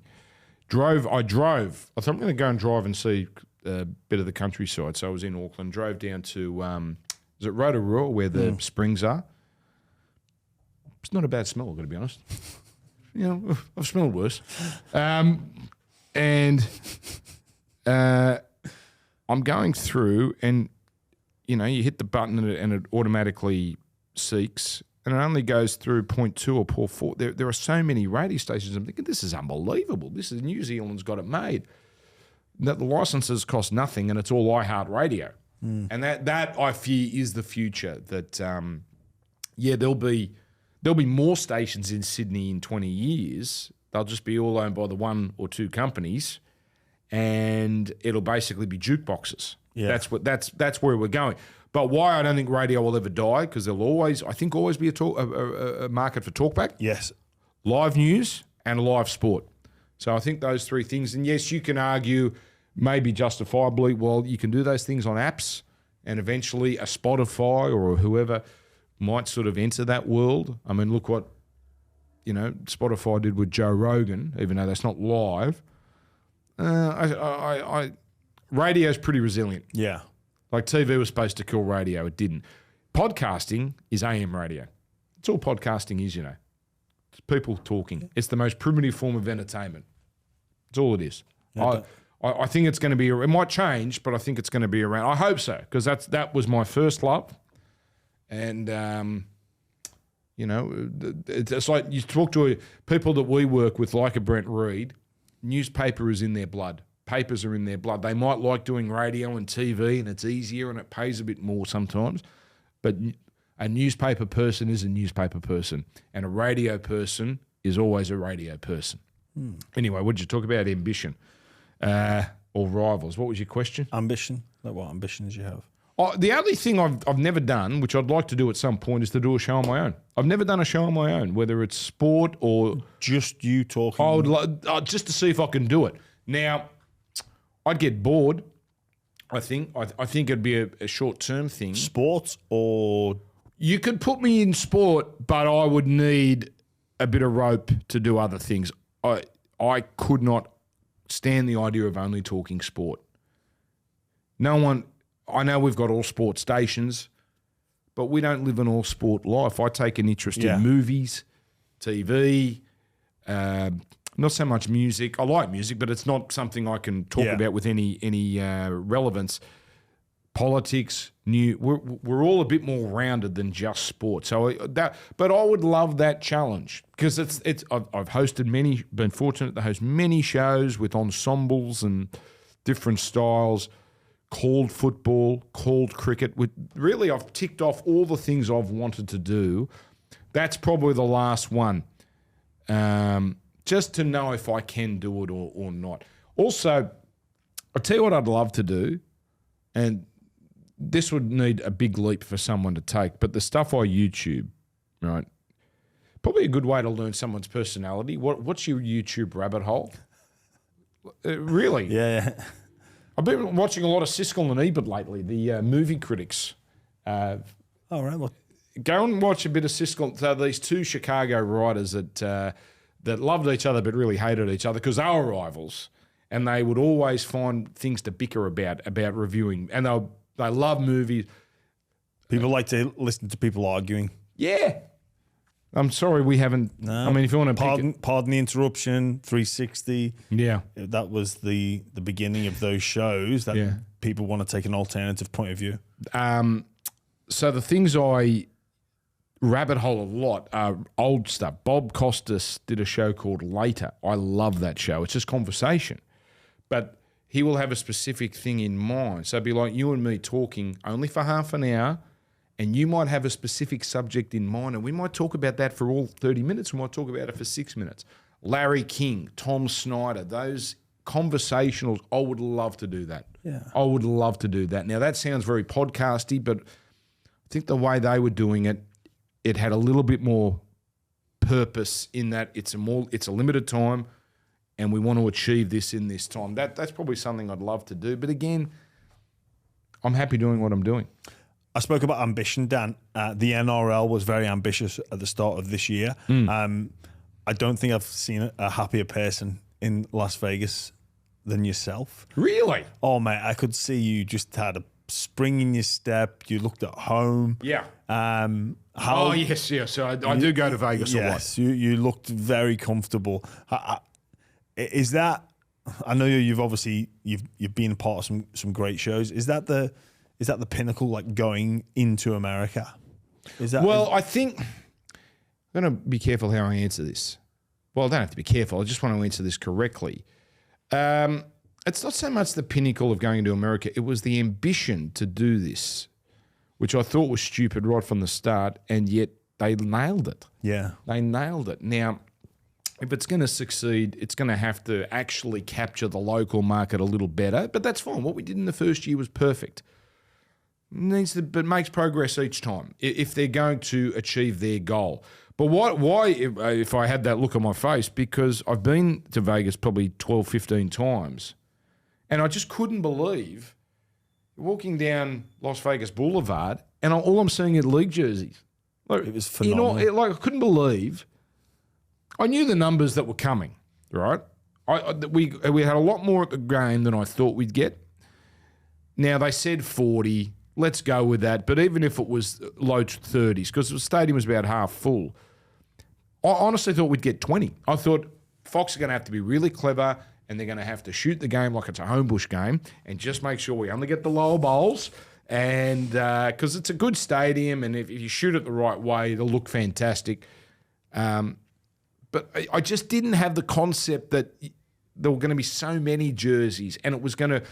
Look, it's a bit grandiose to say rugby league took over Las Vegas. I wouldn't say that, but it did have that sense that we're here, we've arrived. I love the Pommy invasion. That was good as well. I couldn't believe how many locals were there, Americans, not so much from Las Vegas, but flew in from other parts, that love rugby league. It's not like they all had a story where, we were in Australia in 1997 and we saw that who was that guy with the punctured lung, and they all had that story, and we've always liked rugby league since, and everything about that week was perfect. It was a huge production from Fox, and I felt a lot of pressure. I've never felt, that's the only time I felt a responsibility. Not the only time I felt pressure. You know, you make your debut, feel a lot of pressure. You get good big games. You want to do them well. but it's the first and only time I've ever felt, oh, hang on, I've got a responsibility here. This is not about me and doing the first game, which is all very nice, but hang on, Fox have put everything into this. You know, this is big time. This is a massive investment. I have to match that level of investment and faith that they've put in. So that was the pressure like I felt that day. But I think we all did a very, serviceable job. It looked good. It looked different. I only saw highlights since. I can't watch myself. I can't listen to myself. I just can't do it. So I watched highlights because that's about as much as I can stomach. And the camera angles, it just had that sense it was big. It had a sense that it was something special. It just wasn't, here's a rugby league game plonked into an NFL stadium. It did have a sense that this was a bit bigger than normal. Were you aware of the projected viewing figures back home here in Australia? Oh, no. Well, I knew they were going to be big because I knew the hype had taken hold, right? I just had people telling me, just anecdotally, can't wait for this game. And I'm thinking, shit, these people don't really get into it normally. And it's round one. You know what I mean? It's round one on a Sunday afternoon. But I had people on the morning, so the Australian morning of, it was our afternoon, that were sending me photos of pubs, and it was Conor McGregor peak level of pubs being full. I knew already, but that just confirmed what I thought. I thought, wow, this really has captured something. It had that. Look, for us, it was, we don't do Origin on Fox, or we don't do the grand final. So this for us was our, Origin and grand final. But yeah, I didn't realise, I don't know what record, they were big records. I don't know. I didn't know it was going to be to that level. I just knew it was going to be big. It's going to get even bigger as well. It looks as if this time it will sell out. Yes. And the hype, obviously, with New Zealand being involved, yes, the Warriors, yes. Penrith. Yeah. It's a great way to start the season. For me, probably what happens in America is a bonus. But I said for the impact it had in Australia, it was worth it. I don't think we get that same level of exposure. Like I did a few calls for like Victoria Triple M. They're not talking about round one in the NRL on their drive show if it's just a regular game in Sydney. And that's where I think we've made not a mistake, but a small opportunity has been lost in that too much power has been given to the clubs. The NRL should have to say to the Melbourne Storm, you're on this trip. Yes. Because let me tell you, Jimmy, you would do what they did with us. Some people were paid for by the NRL to be there, all right, to be hype machines. I was paid for by Fox, but that's how you do it. That's how you build. I was at the Everest on Saturday in a room. We're at a table. There was a radio station and all their heavy hitters, and then there was a Channel 9 table and a Channel 10 table and a Channel 7 table, and I bet not a single person paid for their ticket into that big ballroom, and it was the greatest buffet you've ever seen, and it was... I had to knock that back. Hey? I was devastated. I had to knock it back. I had work on that evening. Vonnie invited me. Gutting. So, yeah, that's the one I was at. Andrew Voss called a game between PNG and Fiji that night and still came for 5 hours. So I think that's pretty soft on your part. It's pretty soft on your part. But what I'm saying is, you imagine if you get Melbourne Storm at this game, firstly, you would own Victoria. We'll never, ever compete with AFL down there, and we shouldn't have to. But that's a free week. There's no AFL. You imagine... You bring the Melbourne journos, whoever the chief football writer is of the Herald Sun and The Age, and you get a couple of I speak to a lot of the Fox footy commentators. They love rugby league. You imagine getting a Jonathan Brown over and a David King. They love their rugby league. And all of a sudden, it's a junket. But now you got them spreading the word down there. And it's on. You put it on free to air as well, and that's the free to air game. You would break every regular season record, you've ever had. Now, Melbourne quite within their rights to say we don't want to do that because it is. I think it did affect the teams that went over. They are within their rights to do that at the moment, but I think that they have to be a part of it. They have, and at some point they will. But yeah, and that might be year 3. And that's not meant to be a shot at Melbourne. I just think that. Yeah. I'd have the Broncos go every year. I know that's not fair because the NRL said we're going to have all 17 teams.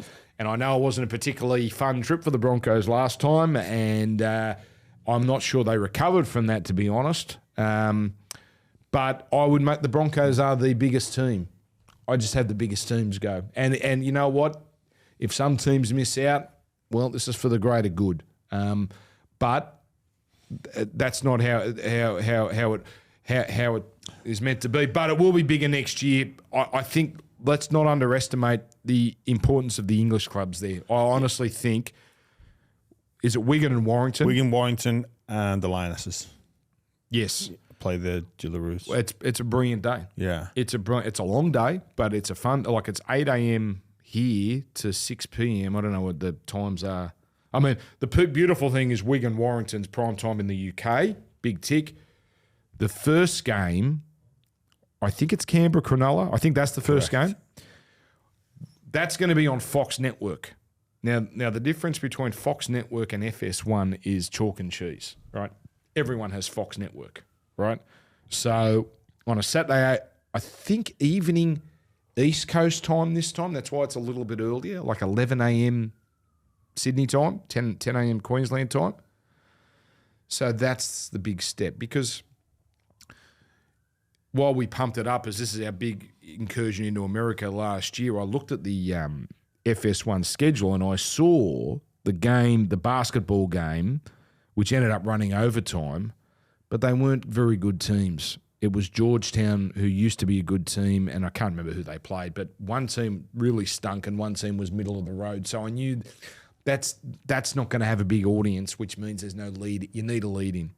And with Fox Television, you're pretty much guaranteed you're going to have some lead in going into that game. So that's the next step. I'm just thinking about a way to incentivize your teams to go. Maybe the teams that go to Vegas get to pick their bye schedule. You know, not a bad idea. Obviously, they would have the week off when they land back. They play the same teams again, the other teams in Vegas, but then pick your bye schedule, whether you want it around Origin, whether you want it the back end, all in the big. You guys get to pick. Yeah, I like that. What was your idea for the manipulating the bye? What was that? That was a reward. I don't know for that. The preseason challenge. So if you win the preseason challenge, you get to pick your buys. Yeah. I think there's. When we talk of uneven draw, I think the bye schedule adds to the unevenness of the draw. 100%. I think the Cowboys this year had 2 at the back end. They didn't capitalize on it, but I think a team that would get to choose their bye could certainly add to their prospects. What does it say about the ineptitude of all of us in this business, right? All us talking heads with all our big ideas, and you have your roundtables, and there's a radio, 24-hour sports radio station, and another one's doing breakfast, and we're doing 20 hours of league a week. The best idea about Penrith and the World Club Challenge came from Nathan Cleary. Brilliant. What does that – I mean, we are hopeless at our jobs that Nathan Cleary comes up with an absolute genius idea. We've got a problem for Magic Round. We get a team that gets left out every year. Here is your salute. My idea, which is 100 times worse than his, was have 14 play the World Club Challenge in Vegas, right? But if one of the 4 teams selected wins the comp, Penrith, all right, Penrith plays the World Club Challenge and we have a team in the on-deck circle. It's not a perfect scenario, right? That's how I do it because then you've got – I think Penrith – or I think World Club Challenge deserves a bigger – well, I think it deserves a bigger audience. I don't think it gets the audience it deserves. Certainly here. We don't value it. Absolutely. It's on at 7 a.m. The preparation's different. I mean, the English team cares. Sometimes the Australian team cares. I know the Roosters and South and a couple of teams really took it. They wanted to win it. But the Cleary idea is brilliant. Absolutely. It's a perfect idea. No one's come out and said, that idea sucks and I'll tell you why. It's a perfect idea. I'm with him 100%. Dan, we'll get on to our 4 questions for each and every guest. Here we go. The dream spine. So you're 1679. But what does this mean? I mean, Well, it means- are we playing the rest of the world? Are we playing the Martians? Are we playing Pluto? We're playing the Dan Ginnane appreciation spine. Well, I'm just going to pick the best players I've ever seen in those positions. Yeah, well, that's fine. Slater, Yeah. King Commentary. Wally, Joey, and Cam Smith. But I'm not Yeah. sure that team With gel. would gel. So I would take out Joey and I'd have Alan Langer. Like if we're playing someone, Yeah, okay. right? So because Wally and Langer work together in Origin, or if you take out Alfie and have Joey, I want Minicello as my number 1. Minicello not as good as Slater will be an immortal, but I want Joey and Mini together, and I'd even consider having Danny Badira. This is why your question's flawed. But Slater, best fullback I've seen. King Wally, Joey, and Cam Smith. Surely that's a pretty common. It is very common, or not too dissimilar. Yeah. If football didn't exist, what do you think you'd be doing?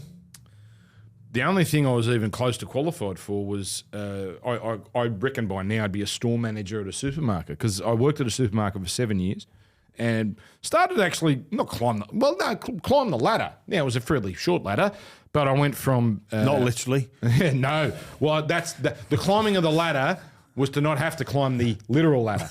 So I went from packing shelves to, I was a checkout chick. You can't say that term anymore, can you? I worked the checkout. Checkout assistant. They're pretty much gone now, mate. I know. They are pretty much gone. It's one of the only times I actually celebrate crime when they say Woolies is reporting $8 million worth. I think, you know what? I don't support theft, but I'll tell you what, I don't support the way you've just ransacked all those jobs. I think they factored that in. They account for the tea leaves, and they account for people like me that put steak through as loose onions. Because you weigh the item. Loose onions are the cheapest item per kilo. Is that right? I believe that, roughly speaking. You're just giving tips for... I do now get... I've said this on Triple M, where I feel they put bloody cameras in. They put cameras in the checkout things. It's no longer just the beep. It's the camera comes up. Well, go to your local Coles and they have the candy dispensary, and you just put in the pretzels are the cheapest. I know what you're talking. So you get the chocolate almonds, fill the bag, but then you put in the pretzel code on the sticker, and now they print a sticker as if it's foolproof. Yeah, actually makes it easier. It does. But sorry, anyway, I got it wrong. I pressed the wrong. Sorry. So I gone to the cash office at Franklin's, which was. This was basically, I don't know if they don't do it like this anymore, because basically everyone pays with a card. But once a cashier would rack up $500 worth of hundreds and fifties, they'd be required to stop, tell the customer, just be a moment, print out a receipt, write on it their code and $500, wrap it up in a bundle and put it in one of those tubes. And the tube and the thing would go all... I don't know what that looked like. Yeah. But, and then I would hear it. I would hear the vacuum, which meant tube's coming. And I think The Simpsons did something on that. And then I would count that, and it was the most beautiful job the cashier. Oh, so you get the bottom, you'd count the... I'd count it. And then at the end of the night, the cashier would come in at the end of their shift. They'd count what was in their till. I'd type in on the computer what they should have their till. As long as they married up, they'd always be 5 or 10 cents out or something. Off you go. That was the job. That was beautiful. That was just sit back and read Rugby League Week for most of the night, or read the race form. But that was a level of responsibility. I remember looking in the safe had 15 grand of cash in it. Thinking, geez, they must trust me. That's 15 grand of cash. I could just go to the casino. Like double it. And Philip Seymour. Is it Philip Seymour Hoffman in Owning Mahoney? Great movie, by the way. Not seen. So I could talk movies all day.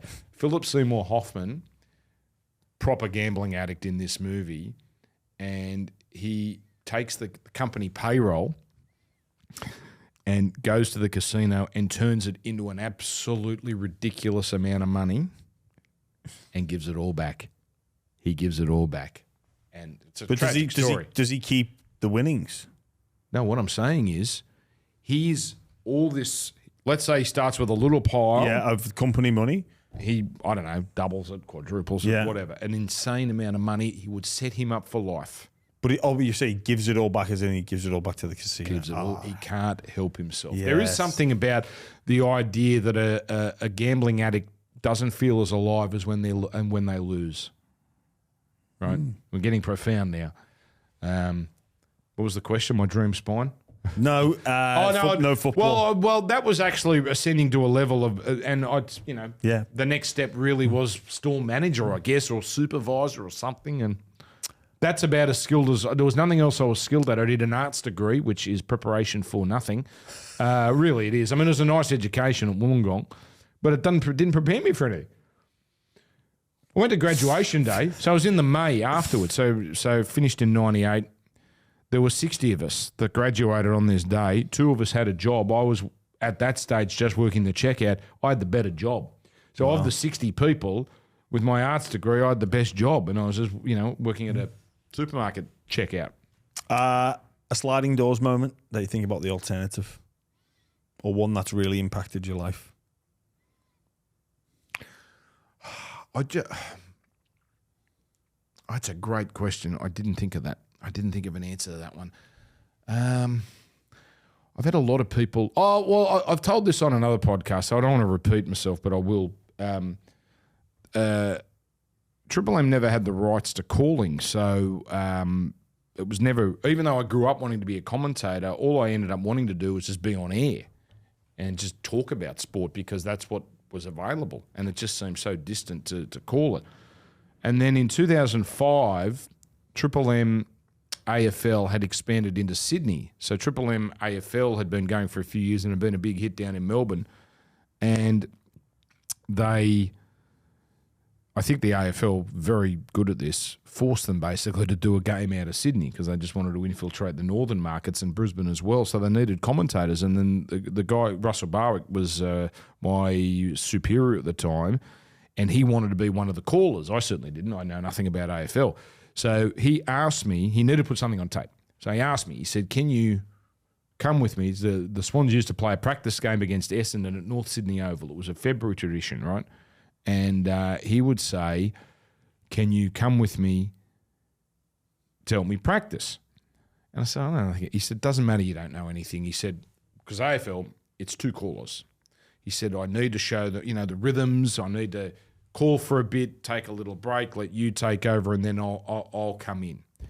Okay, I can do it. He said, I promise you, no one will ever hear you, so don't worry about it. So I've just made up names. I've just, done a little bit, just helped him out. And the tape was there the next morning. So that was a Friday night. Was there for Saturday morning. I was producing Dead Set Legends at that time. And I said to Rabs, who had a great relationship, still do, I think, but particularly in those early years, we'd talk a lot about commentary, just the art of it. I was fascinated with hearing him talk about it. It wasn't about me trying to learn things. I'd learn by osmosis, but I just wanted to hear what he would say, just his techniques and so forth. And I said, listen, can I play, when you get home, can I ring you and play you something? Because I just want to hear what you have to say about it. And of course he said fine. He always said fine. And so I rang him and played him a minute that I was happy with. And I paused, and it was, you had to patch it all through, and I've taken the cord out, and I've gone, so what did you think? And he's paused. And I'm just preparing myself for him to say, look, Dan, it's probably not for you. I'm getting ready for that, right? And he said, Dan, I think there's a career there if you want to pursue it. And that was the moment. If he says, Dan, look, anyone can do this, but you've probably got a lot of work to do. I probably don't even bother pursue it because, again, there was nothing for me to call. But that was always in my head. And then 4 years later, So 2 years later, Triple M gets the rights to Monday Night Football. I'd somehow talked my way to be on the sideline because I certainly couldn't call the game then, but I knew I had to be part of it because I knew this was going to be big. Relatively speaking. It was Triple M calling rugby league. We'd never done that for club football. And Maroon was the caller. But then 2 years later, Maroon left to go to another station called Vega that doesn't exist. They needed a caller. And I was executive producer at this time. And I think the plan was always going to be go and get an Andrew Voss or a Graham Hughes or just someone established who was available. And I just had that moment where I thought, well, this is now or never. If I'm ever going to call football, I'm 30. I've got it. This is it. Because at that moment, I'm not thinking selfish. I'm thinking we had a very, very successful product. I'm thinking, what is the best thing I'm thinking as a producer, what is the best thing for this call? Because we'd had a thumping rating. The last rating of Maroon and Gus Gould, they were the pair. We'd had a big blow-up between Gus and David Gallup. It put Triple M footy on the map. And the ratings were enormous. It was easily the most successful thing Triple M had, even though it was in the wilderness of Monday night. So there's a response. It wasn't about, oh, geez, now I can worm my way in here. But the other part of my brain was saying, well, this is kind of it. So I sort of said, well, I think I'd like to do this. What do you reckon? And they said, well, we're going to have to hear something on tape. And Triple M, as you've probably learned, sort of can kick the can a little when it's football and sport. Not so much now. They're actually pretty good now. But in the past, it was off Broadway. We'll deal with it when we have to. Right? That was their attitude. So this is in December. Well, we now get to sort of late January. We still don't have a caller because they're putting breakfast shows together and drive shows. That's their priority. And that's when, again, me and I've mentioned already in this, Jamie Angel said, well, you're going to have to put something on tape. We're going to know you can do this. And I agreed. I didn't say it, but I thought, fuck, you're right. I need to hear it because I didn't want to embarrass myself. So it was the last weekend of January, right? What the hell am I going to call? And I thought I could just get an old VHS. I can do that. But no, I actually need to know if I can call. It's easy to call something off VHS because you know what's going to happen. You can anticipate, and that's not really genuine. I need for my own sanity to know, can I call something? Can I actually call something live, not knowing what's about to happen? So I looked at the draw, and there was only one. It was a week before the trials began, and it was far less organised back then. But the one thing that was on it was Canberra under-20s versus Cronulla under-20s at Seaford Oval in Canberra on a Saturday afternoon at 5 o'clock. And it was January 26 or something, but not January 26, but in that realm. And it was so hot. It was about 35 in Sydney, and as you get closer to Canberra, it's just getting hotter. And I'm thinking, they should call this game off, really. This is dangerous. But thank Christ Ricky was coaching. I think he was coaching Cronulla at the time. And Ricky's nuts, wonderfully so. The game went out. I mean, other coaches would go, it's 42 degrees. We can't play these kids. We'll hurt. But anyway, had a little mini disc, which were the most unreliable things to record on because as soon as you bump a mini disc, you lose everything. But that's all I had to record on. Recorded it, put a microphone in there, found a spare box, and just made up names. Couldn't get a team list. You'd ring the media man. He just said, we don't know who's playing. So I'm just making up. 7 was green, 6 was white, 5 was brown, 9 was Jones, 1 was Smith. Just completely made up.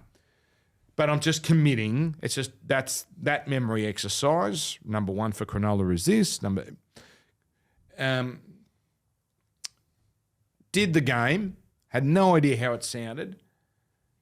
And all I'm doing, I'm holding this mini disc like it's the Fabergé egg. I wouldn't even put it in my bag for the walk from the commentary box to the car at Seaford Oval. I had to hold it like what was it, Tamagotchi.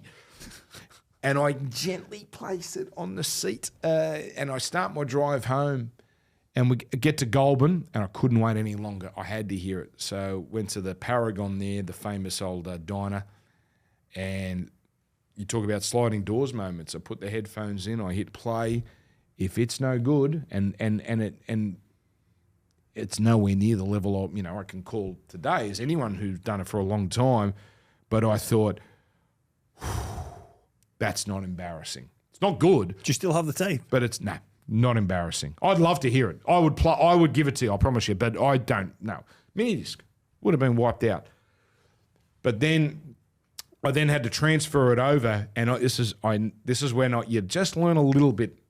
Because I've convinced myself, that's great. Now I have to convince my boss. There's no way the boss of a radio station is going to listen to an 80-minute call. So I just thought, I'll put this on I might have been a cassette. I can't remember what it was. But I'll start it into the best 5 minutes. He'll listen to 5 minutes, and that's what he did. And that was a sliding doors moment there. Wow. So there you go. You got two of them. And then once that happened, sort of, the rest is things fell into place bit by bit. Long stories about everything, but things fell into place.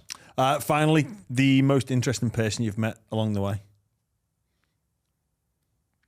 Well, I play poker, right? Not much these days, but you meet some interesting people playing poker because it's all walks of life. So I was playing I used to go to Vegas December because that was the only time I could get off. I'd work a more traditional year before I started calling footy.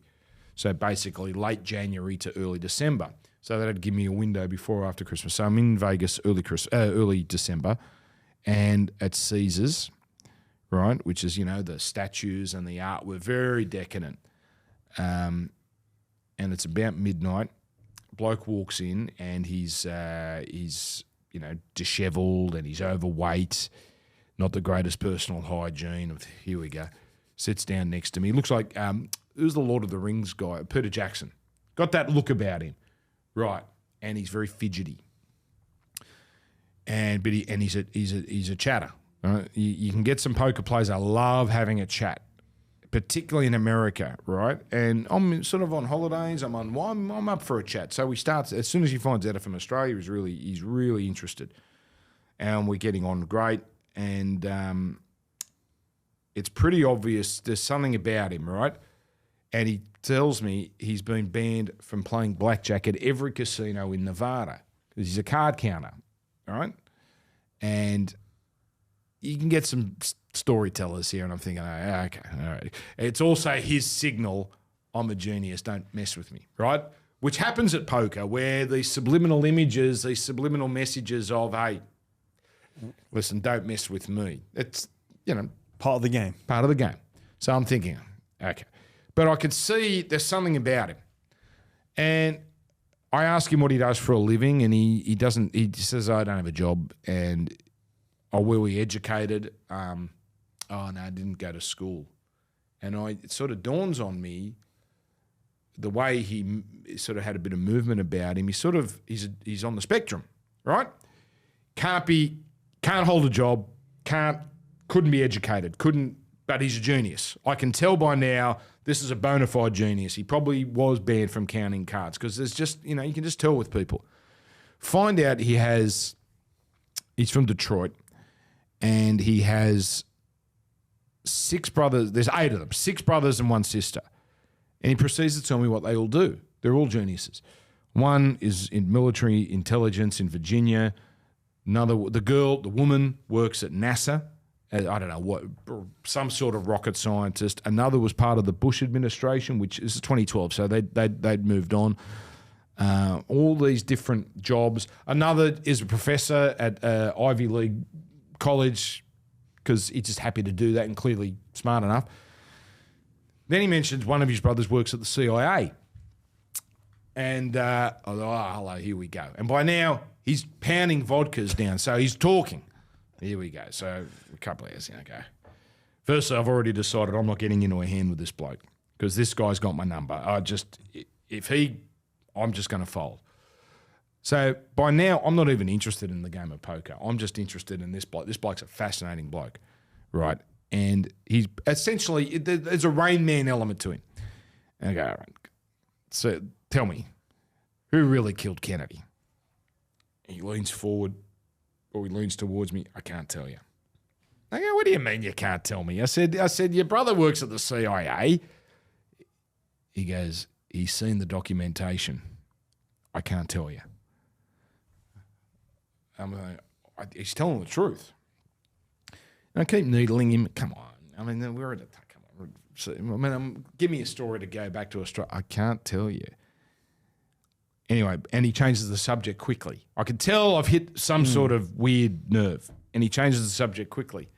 And he goes, you ever heard of blockchain? And I go, what's blockchain? Oh, it's this new thing that's going to take over the world. He goes, you're explaining this currency and it's all, you know, it's a finite amount and it's going to ruin governments and it's going to ruin banks. And I'm thinking, oh, here we go. Okay, he must be a nut. He must actually be a nut job. And he's, you know, I don't even know if he used the word cryptocurrency. It was all blockchain, blockchain this, blockchain that. And there's going to be no government regulation and it'll be impossible to be taxed and the world is going to rise up. And I'm thinking, shit. Well, he's a genius, so I've got to take him seriously. And I say, oh, where do I get this? And he goes, you ever heard of Bitcoin? And I've gone, oh, I actually have no idea. I said, oh, yeah. He said, that's blockchain. Get some. I promise you. It'll be the best investment you ever make in your life. And I say, whatever's left on this table at the end of the night, I will buy Bitcoin. Great idea. Anyway, by 4 a.m., he's had enough. Once he leaves the table, I've had enough. I've pretty much had enough as well. I have 500, exactly 500. US. But at that point, it was dollar for dollar with Australia. So it's 500. And I said, well, I'm going to do what, because normally I don't leave with, that's an amount.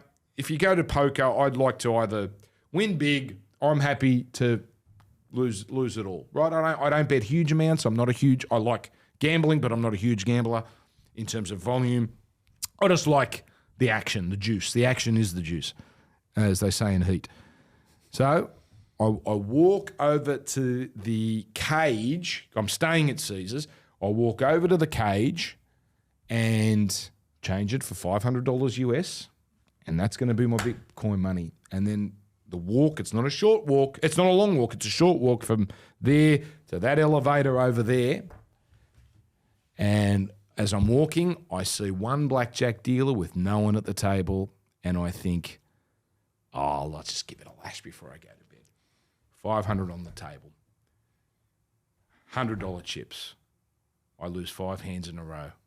I have nothing. Oh, well. They'll forget Bitcoin. It's probably a fad anyway. That $500 now is worth $2.5 million. Now, whenever someone tells a story like that, my 500, the time I was going to buy Bitcoin, I would never have let it get to $2.5 million. No, I would have been out at, you know what I would have done? I would have got to, I reckon, 10,000 and got rid of half. Then got to another number. There would have been a point. Yeah, of course. And then you've seen it crack. Yeah. If I'd got to 30,000, I'd be lucky. The only way you would have, if you'd lost your access and then it rides, that's the only way. If you lose your ability to get into your account. I've got that. I've done that. I did it again, but it was a very small amount. It was like $17 or something, so it'd be worth bugger all now. It was like a 24. Have you got Bitcoin? Yes. Right. It's that ridiculous password-like code. Don't know where it is. Don't know where it is. I don't think I'm quite like that Irish guy who went searching in the tips. He never found it, did he? I don't think so. Could you believe the town never was in with him? But he was offering them. Didn't he offer the town a ridiculous, and everyone in the town a ridiculous cut to their advantage if he could go into the tip? He knew that hard drive was in the tip. Oh, no, I didn't know Have you not read this story? No, so his wife threw it out. His wife threw out the computer or the hard or whatever the code was on. She threw it out, obviously not knowing.